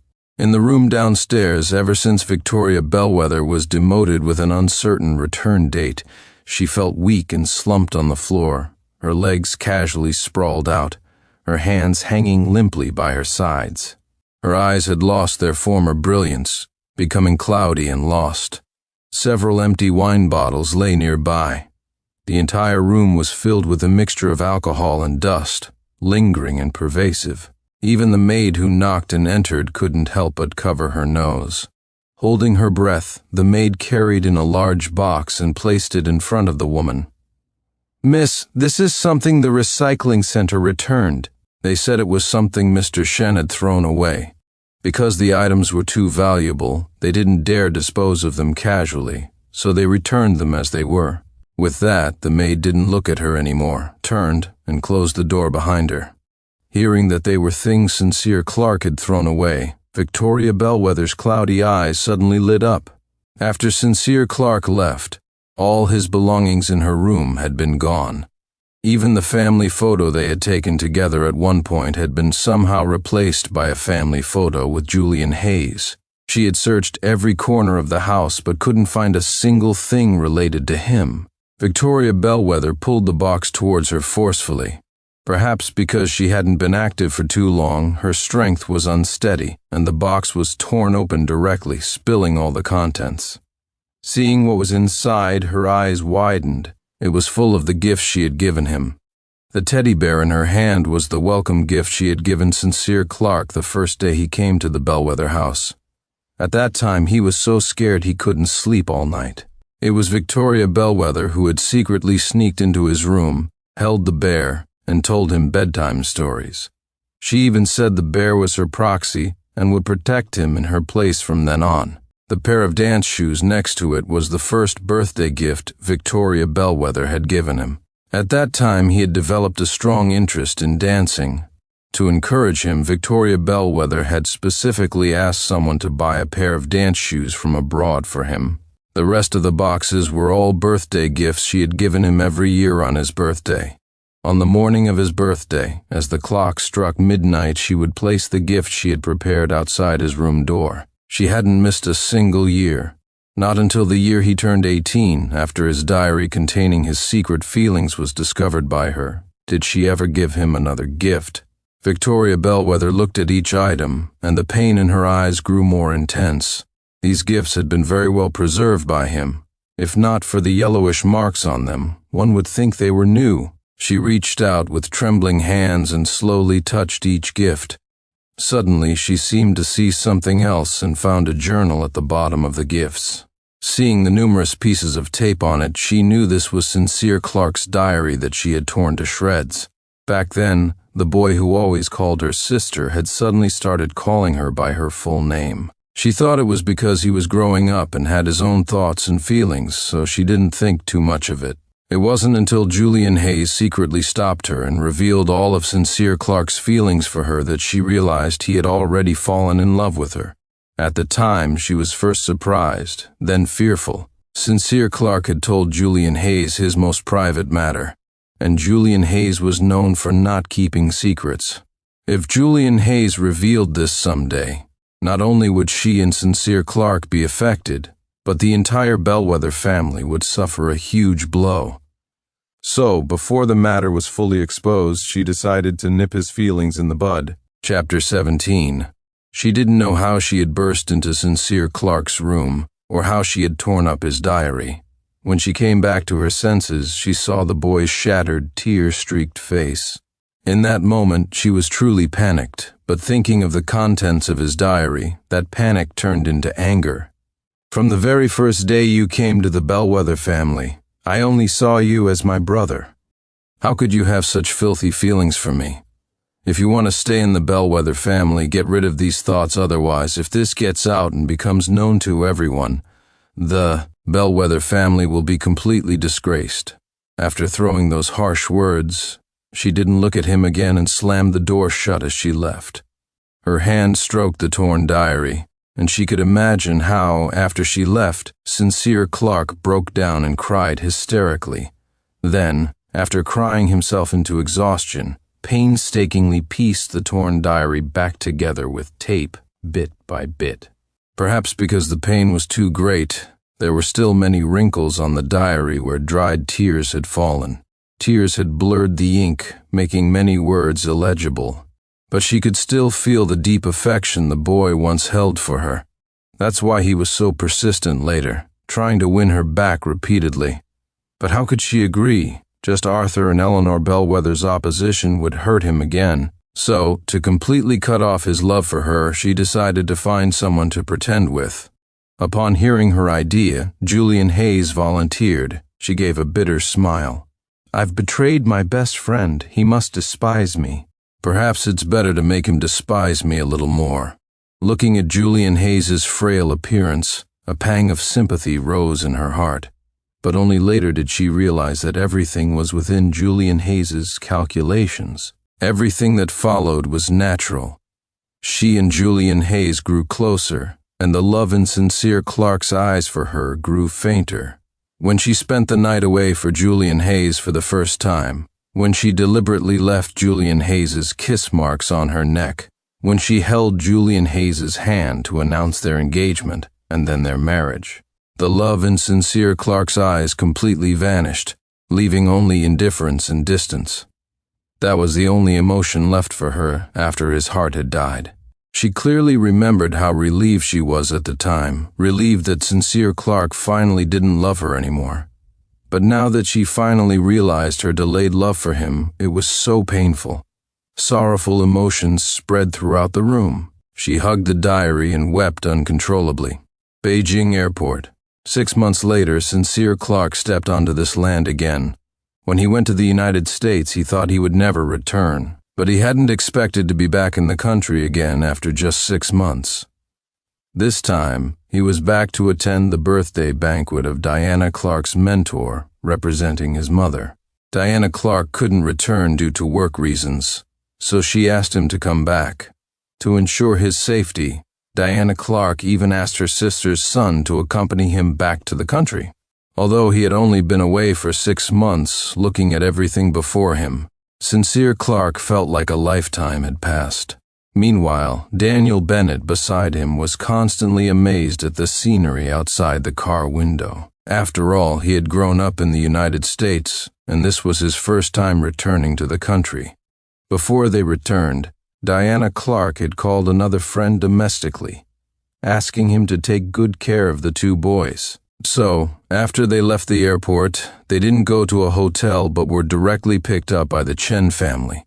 The Chen family was in the south of Beijing, surrounded by other prominent families, and the Song family residence, Diana Clark's mentor's family, was not far from the Chen family. Across the road was the area where Sincere Clark used to live. Sincere Clark froze for a moment, looking at the familiar street scene. He had walked this road countless times. When he was 6, he was brought home by the Bellwether family. He walked this very road. When he was 15, he practiced dancing too late, and Victoria Bellwether specifically came to pick him up. She carried him on her back as they walked home along this road. On Victoria Bellwether's wedding day, he watched her wedding car drive down this road, and finally, dragging his suitcase, he himself walked along this road to the airport. Suddenly, a large hand appeared before him, waving. Sincere Clark finally snapped back to reality. "Why did you freeze up?" Daniel Bennett suddenly asked. Sincere Clark shook his head and averted his gaze. The car smoothly stopped in the Chen family's courtyard. As soon as they got out of the car, Mrs. Chen greeted them warmly. The 2 quickly brought out the gifts they had prepared and handed them to a nearby attendant. After some polite conversation, Mrs. Chen took them to the rooms she had prepared. Both their rooms were on the first floor, facing south. Pushing open the glass doors revealed a beautiful view of the back garden. Chapter 18. After putting away their things, the 2 chatted with Mrs. Chen for a while longer before leaving with their gifts to visit Diana Clark's mentor at the Song family residence. Before leaving, they told Mrs. Chen not to save dinner for them. Mrs. Chen nodded, reminded them to be careful, and watched them leave. The distance from the Chen family to the Song family wasn't far, but Daniel Bennett was a restless person. He kept asking Sincere Clark to tell him stories about the capital. Although Sincere Clark had lived in the capital for 15 years, he had mostly only traveled between the dance troupe and the Bellwether residence, rarely visiting other places. Moreover, after Victoria Bellwether discovered his feelings for her, he went out even less, except for that one trip to the temple outside the city. Hearing there was a temple he could visit, Daniel Bennett pleaded with him to take him sometime. Daniel Bennett was his cousin and had always loved wandering around. Back in the States, his aunt kept an eye on him, but once he returned home, he was like a monkey freed from its cage, darting everywhere. Sincere Clark couldn't resist his pleading and could only agree. I'll take you after we attend Grandfather Song's birthday celebration." Only then was Daniel Bennett satisfied, finally releasing his grip on Sincere Clark's arm. Upon arriving at the Song family's residence, the attendants were already busy preparing everything needed for the birthday banquet. The butler saw them coming and warmly welcomed them into the living room. He immediately saw George Song, the patriarch of the Song family, sitting on the sofa. Sincere Clark placed the gifts they had prepared on the table. "Grandfather Song, on behalf of my father and mother, I wish you longevity and prosperity for countless years. Daniel Bennett and I also wish you a long, fulfilling life." The string of blessings made George Song beam with laughter. He patted the armrest of an adjacent chair. He quickly had them sit on the sofa and asked with concern, "How are your parents doing these past few years?" Sincere Clark nodded, saying his parents were well, but couldn't attend his birthday celebration due to work. George Song waved his hand dismissively. "That's all right, your intentions are enough." With that, he called over his grandson and asked him to take the two young men out for a stroll and then bring them back for dinner in the evening. "You young people should go out more. I'm old, I can't walk much." After chatting for a while longer, the three of them took their leave of the patriarch and went out with Stephen Song. Along the way, the three chatted happily. At one point, Stephen Song suddenly slapped his head. "I almost forgot about this. My grandfather said that even though it's his birthday, we should arrange something for us young people to enjoy. I just happened to book a dance troupe half a month ago. I remember you used to dance, Sincere. How about you help me check if this troupe is good? If not, we can find another one." However, the two young men who heard this suddenly froze. Perhaps sensing their unusual reaction, Stephen Song asked with concern, "What's wrong?" Daniel Bennett gave an apologetic smile. "Then perhaps we can't go. My cousin here doesn't like watching others dance because of a stage accident, so—" Stephen Song quickly said, "That's fine then, we won't go. I'll have someone notify the troupe later." Sincere Clark bit his lip. Wouldn't that be inappropriate? If a performance was cancelled just for them as guests, it would reflect poorly on everyone involved. Stephen Song waved his hand dismissively. "All the performances for my grandfather's birthday banquet were arranged long ago. I just added this one on a whim while planning. Because I was busy, I hadn't finalized it, and I was thinking of using this opportunity to go check it out together. Besides, you are our guests. We should make sure you are happy and enjoy your visit." With that, he instructed the butler nearby to inform the dance troupe. Then he took them onto a bus heading to a park on the other side of the city. In the dance troupe's studio, everyone was practicing the dance over and over again. Meanwhile, a pregnant Julian Hayes, holding his lower back, sat in a chair patiently directing the dancers on stage since the incident where he harmed Sincere Clark became known. The dance troupe itself had suffered. Those with wealth and talent had left the troupe one after another, moving to other troupes. The ones remaining could only cling desperately to this large tree. Because of its damaged reputation, the troupe received fewer and fewer performance opportunities. Finally, the new director had to pull many strings to secure a performance for George Song's birthday celebration. Since it was added last minute, the Song family hadn't confirmed whether they would keep this performance. Only half a month ago, the Song family sent someone to call them and specifically requested them to perform the dance that Sincere Clark had choreographed. That dance had not been performed since the incident. Many of the original members of the troupe had also left. With no other option, they had to reluctantly invite Julian Hayes, the original lead dancer, back to direct. Chapter 19. If it were before, Julian Hayes would have scoffed at the offer, but now he couldn't afford not to come. If he could gain the Song family's favor by directing this dance, his status in the Bellwether family might rise a little. Thinking this, he straightened his back and said loudly, "The one on the far left, raise your leg higher." Just as everyone was practicing intensely, the director suddenly walked in with a grim face and clapped his hands. "Why are you still practicing? Go home." Everyone facing the director's sudden outburst. Everyone exchanged bewildered glances. Even Julian Hayes, who was sitting in the chair, stood up and slowly walked towards the director. "Aren't we practicing well?" "Why stop suddenly?" The director felt a surge of anger upon seeing him, but constrained by his status, he could only say coldly, "How should I know? Someone from the Song family called just now and said we don't need to practice anymore. They're not using this performance." As soon as these words were spoken, it was like water splashing on oil, and people started discussing animatedly. Some even started crying anxiously. After all, they were counting on this money to improve their families' lives. Now, to say they don't need it. What were they going to do? Hearing the cries one after another, Julian Hayes's face grew paler. He squeezed his palms tightly and asked, "Why don't they want it?" Even the director, who usually had a good temper, felt his face turn cold after being questioned like this. He retorted impatiently, "How should I know why they don't want it?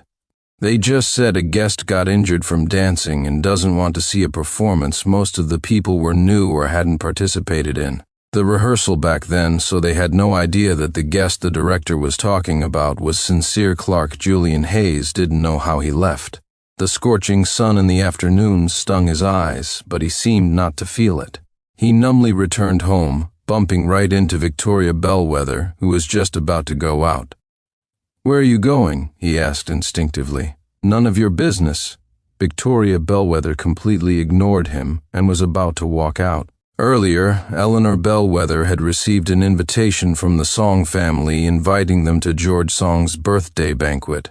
Normally, she wouldn't have been the one invited, but she had overheard Eleanor Bellwether mentioning there was an invitation and that Ambassador Clark's son was also attending.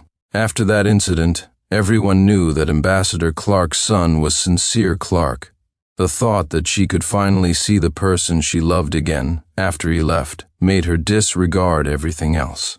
She decided to sneak into the Song family residence to try her luck and see if she could meet Sincere Clark. Hearing her words, a surge of anger flared up in Julian Hayes's heart. "What do you mean it's none of my business? I'm your husband."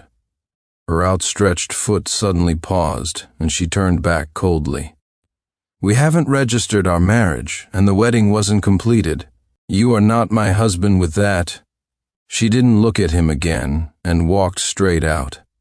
Julian Hayes bit his lip and secretly followed her. He knew she was rushing because she wanted to see Sincere Clark. Stephen Song took Sincere Clark and Daniel Bennett sightseeing for a long time before they returned, satisfied. But just as they reached the main gate, Sincere Clark immediately spotted that familiar figure. From the moment his heart died to Victoria Bellwether, he never wanted to see her again, so he instinctively turned to take a different path. But sharp-eyed Victoria Bellwether immediately noticed him. Sincere Clark sighed. As expected, he couldn't avoid her. He turned and looked at the approaching woman coldly. Victoria Bellwether instinctively moved to embrace him, but was firmly stopped by the two men standing in front of Sincere Clark. If it were before, Victoria Bellwether would have simply told them to get lost. But now, her status wasn't enough. Moreover, one of these men was George Song's grandson, someone she absolutely couldn't afford to offend. "What do you want with my cousin?" Daniel Bennett looked at her coldly. He had heard about what Victoria Bellwether had done to Sincere Clark before. When they returned to the country, Diana Clark had repeatedly warned him to be careful of the Bellwether and Hayes families, especially Victoria Bellwether and Julian Hayes. Chapter 20. Victoria Bellwether was startled by the question. She opened her mouth. What was she supposed to say? That she only realized her feelings for him after he left and now wanted to win him back? As for Julian Hayes, she could just kick him out after they reconciled, since they weren't legally married anyway. She swallowed, staring at the young man behind the two men. After just half a year apart, he looked much better than when he was living with the Bellwether family. The eyes that were always dull were now full of light. "Sincere, I know I was wrong. I shouldn't have treated you like that. I always thought I didn't like you, but after you left, I realized that the person I truly love is you. As for Julian Hayes, he was just a tool I used to make you give up. So can you please give me another chance?" She sounded like a wife who had made a mistake for many years and finally realized her error, begging her husband for forgiveness. Unfortunately, he wasn't a husband waiting for his wife to realize her mistake and return. Sincere Clark listened to her remorse, his heart filled with sarcasm. "But didn't you say you only saw me as your brother? You said I shouldn't have such filthy thoughts about you, that if we were exposed it would disgrace the Bellwether family. You used Julian Hayes as a tool and made me give up, and now here I am, just as you wanted. It was you who caused all of this, and now you're the one who wants to go back on it." Victoria Bellwether, where in the world is there such easy forgiveness? His words, one after another, made Victoria Bellwether's fingers tremble slightly. At the time, she only wanted to quickly cut off his love for her, which was why she said those harsh words without regard. Sincere Clark thought he no longer cared about the past incidents, but upon seeing Victoria Bellwether again, and hearing the remorse in her words, those buried memories suddenly rushed out of his heart. "Victoria Bellwether, you're asking me to give you another chance, but why didn't you give me a chance? When our car rolled down the ravine, when I begged you to give me the special medicine to save my legs, why didn't you give me a chance? Why didn't you give me hope by the end?" He was trembling, tears streaming down his face uncontrollably, but his eyes were full of resentment and hatred. They had known each other for 15 years. A full 15 years. She clearly knew how important his legs were to him, like a second life. Yet she still let the doctor give the special medicine to Julian Hayes, who didn't even need it after that day. He had nightmares for several nights. Daniel Bennett, hearing his outburst, patted him sympathetically. "Cousin." Sincere Clark shook his head and continued. "Victoria Bellwether, I thought a lot after I went to the United States. It's true that I was too young and all I wanted was to be with you then, so I didn't consider the consequences. I understand if you hate me or resent me, but I didn't do anything except have a crush on you. But why did your hatred go so far as to make it impossible for me to dance again? You kept saying you would take care of me in the future. Do you think those words are credible?" Victoria Bellwether desperately tried to control her breathing, but his words were like sharp knives cruelly cutting into her heart. How was she supposed to answer? At the time, she hadn't realized her true feelings, and only thought that doing this would make him give up on her completely. That's why she said those words. Furthermore, she was about to marry Julian Hayes, and she didn't know Julian Hayes's true nature. She thought that even if Sincere Clark couldn't work, her ability to support him living at home wouldn't be an issue, and Julian Hayes definitely wouldn't mind. Now everything had changed, and she didn't dare to say such words anymore. Sincere Clark turned his head to look behind her, where a person was shrinking back. Looking closely, it was Julian Hayes. Remembering that he was the culprit who caused his broken legs, Sincere Clark gave a cold laugh and said loudly, "What are you hiding there for?" Victoria Bellwether turned around and immediately her face fell. Julian Hayes had actually followed her. Get back home. Chapter 21. Julian Hayes was already unhappy after hearing what she said. Now, being yelled at like that, he no longer concealed himself. He stood up and walked over, trying to take her hand, but the woman quickly dodged him. He gritted his teeth, looked at Sincere Clark, examined him from head to toe, and finally lingered on his legs, saying casually, "Our dance troupe originally had a performance booked for the Song family. We were practicing well, but then the director suddenly came in and said our performance was canceled. When I asked, I found out it was because you can't dance and can't bear to see a performance. You know, you could just not watch if you can't stand it. Why force the cancellation and make so many people lose their income? You're as selfish as ever. Shut up. Shut up." Several men quickly snapped at him. Victoria Bellwether ignored her condition and slapped him. Julian Hayes was knocked to the ground by the slap, his face swollen and red. "Ah, my face," Sincere Clark scoffed. "If you can't speak properly, don't. No one thinks you're mute." Stephen Song looked coldly at the two before him. Such fine upbringing from the Bellwether family. With that, the three of them didn't look at them again, turned and left. Victoria Bellwether instinctively wanted to chase them, but Julian Hayes shoved her to the ground. Victoria, I'm your husband. How can you just go after other people? Victoria Bellwether fell to the ground, blood staining the floor beneath her stomach. At the hospital, Eleanor Bellwether delivered a harsh slap across Julian Hayes's face, abandoning all pretense of composure for the first time and swearing, "Bitch, what trouble did you have to stir up by going out?" Eleanor Bellwether was at home, minding her own business, when the butler suddenly rushed in saying her daughter was in the hospital. She was terrified that her grandchild might be in danger and hurried to the hospital. She happened to run into the Song family's attendant at the hospital entrance. Only then did she learn what stupid thing Julian Hayes had done. Sincere Clark was no longer just the Bellwether family's adopted son. He was the ambassador's son. Now that the Bellwether family status had plummeted, they couldn't afford to offend the Clark family. Furthermore, when Julian Hayes was insulting Sincere Clark, George Song's grandson was right there. The person who was ordered to arrest Victoria Bellwether last time was none other than Stephen Song's uncle after confirming Sincere. Clark was all right. Eleanor Bellwether severely raised her hand and slapped Julian Hayes, then gave Victoria Bellwether a slap as well.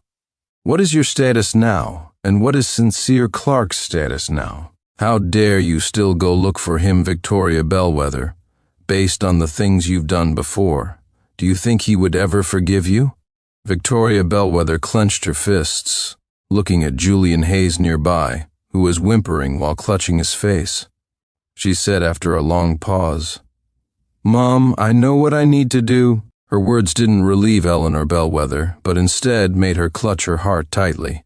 "You're determined to make me die of anger with that." She didn't look at them anymore and left the room in a huff. Victoria Bellwether then withdrew her gaze and warned Julian Hayes beside her, "Get rid of those inappropriate thoughts. Your child is gone. There won't be a next time for this." This miscarriage was a great help to her. Now she could freely and unburdened pursue him without any ties.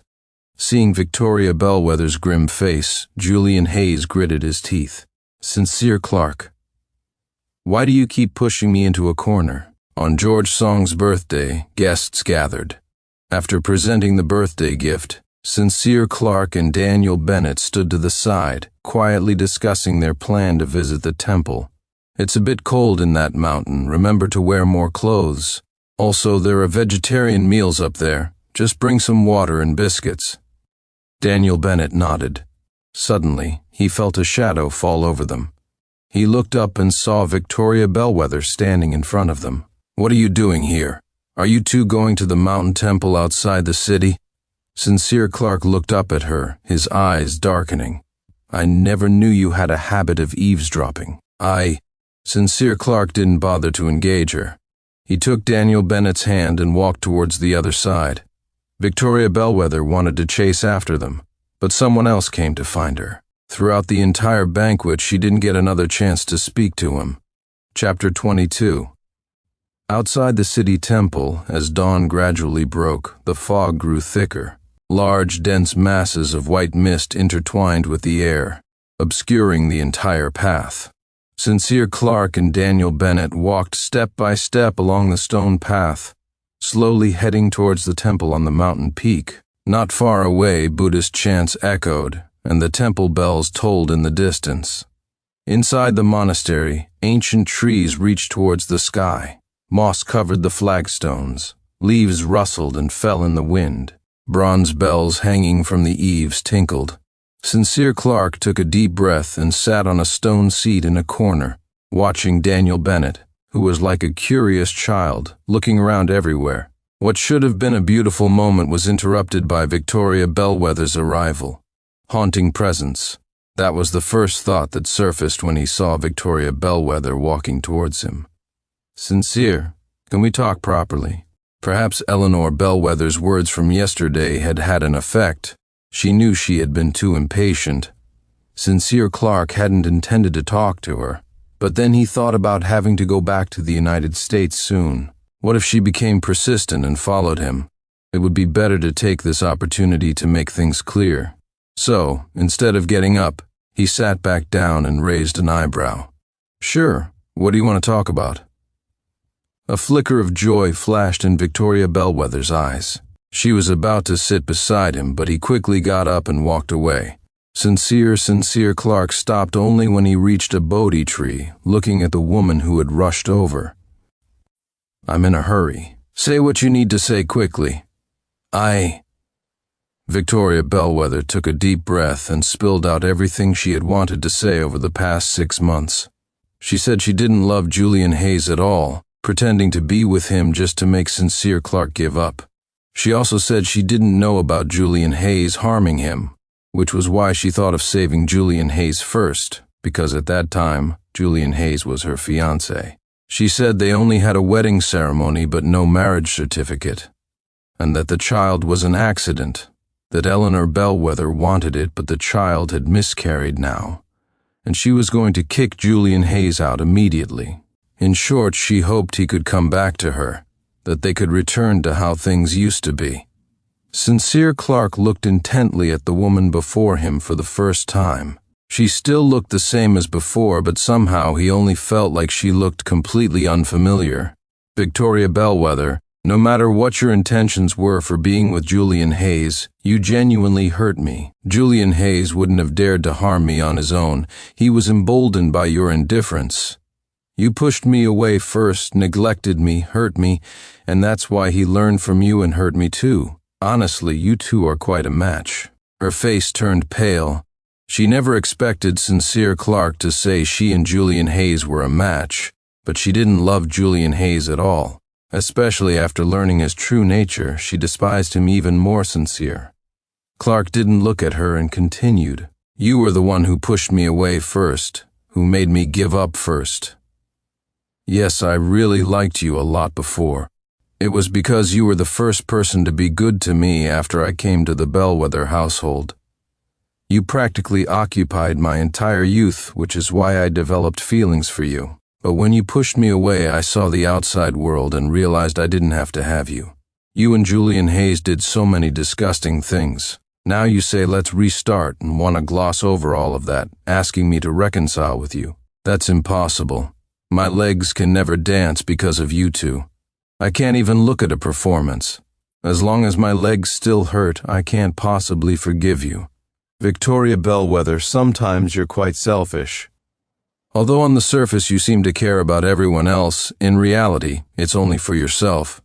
To push me away, you went through with the act with Julian Hayes, and now to win me back, you say you never loved him. In your mind, we were nothing but tools for you. But you used to say you would always prioritize me and never hurt me. Victoria Bellwether, you broke your promise first. Why should I come back and forgive you?" Chapter 23. One fact after another made him slowly close his eyes. The words he wanted to say felt incredibly difficult to speak, bitterness spreading in his mouth. She suddenly remembered a long time ago. That night he was too scared to sleep. She sat by his bed holding a teddy bear and told him a bedtime story. At the end of the story, she placed the teddy bear next to his pillow and said softly but firmly, "Sister will be like the teddy bear and protect you forever. I will never hurt you. You will always be Sister's first priority."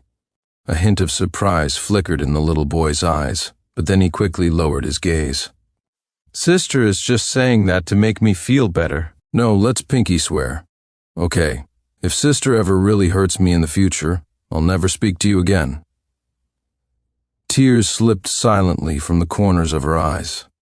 Victoria Bellwether opened her eyes and looked at the person before her again, but he walked down the mountain without looking back. Sincere Clark paused his steps but didn't turn around. She was still persistent. "Is there really no possibility for us anymore?" Sincere Clark walked away without a word, disappearing from her sight. Victoria Bellwether finally covered her face and wept. "Victoria."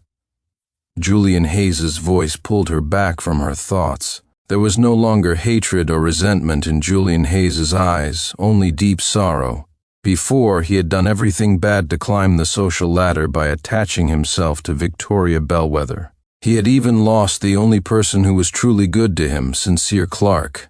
After finally becoming the enviable golden son-in-law, he discovered that the woman he had given his heart to already had someone else in her heart. His eyes were filled with confusion and helplessness. Especially after hearing their conversation just now, he finally understood. Victoria Bellwether didn't love anyone, she only cared about herself. His 4 years of devotion had gone to waste, becoming dust scattered by the wind. He knew if he were clear-headed, he should leave Victoria Bellwether and the Bellwether family immediately. But now the Hayes family had cut ties with him, and Arthur and Eleanor Bellwether didn't like him either. The only thing he could do was tightly cling to this woman before him. So he put away his sorrow, looked at her expectantly, and tried to take her hand. "Victoria, you still have me. Let's have a good life together, okay?" But Victoria Bellwether, just like Sincere Clark moments before, didn't even spare him a glance, turning and walking away. His last glimmer of hope was extinguished. She knew it was impossible between them. So let's destroy him. Sincere Clark waited and waited at the airport before finally seeing Daniel Bennett rush over. "What were you doing? What took you so long?" With that, he grabbed his hand and boarded the plane. Daniel Bennett finally caught his breath and chuckled. "I just went to watch a tragic show at the hospital." "What tragic show?" Julian Hayes, driven by twisted affection, pushed Victoria Bellwether down a slope, fracturing several bones. Because the rescue was delayed, her legs had to be amputated. As for Julian Hayes, he lost his balance and fell, also losing the use of his legs.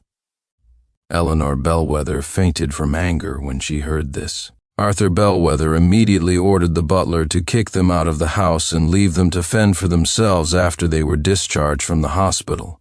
Unfortunately, before they were even discharged, they started fighting again and both rolled down the stairs, ending up in a vegetative state.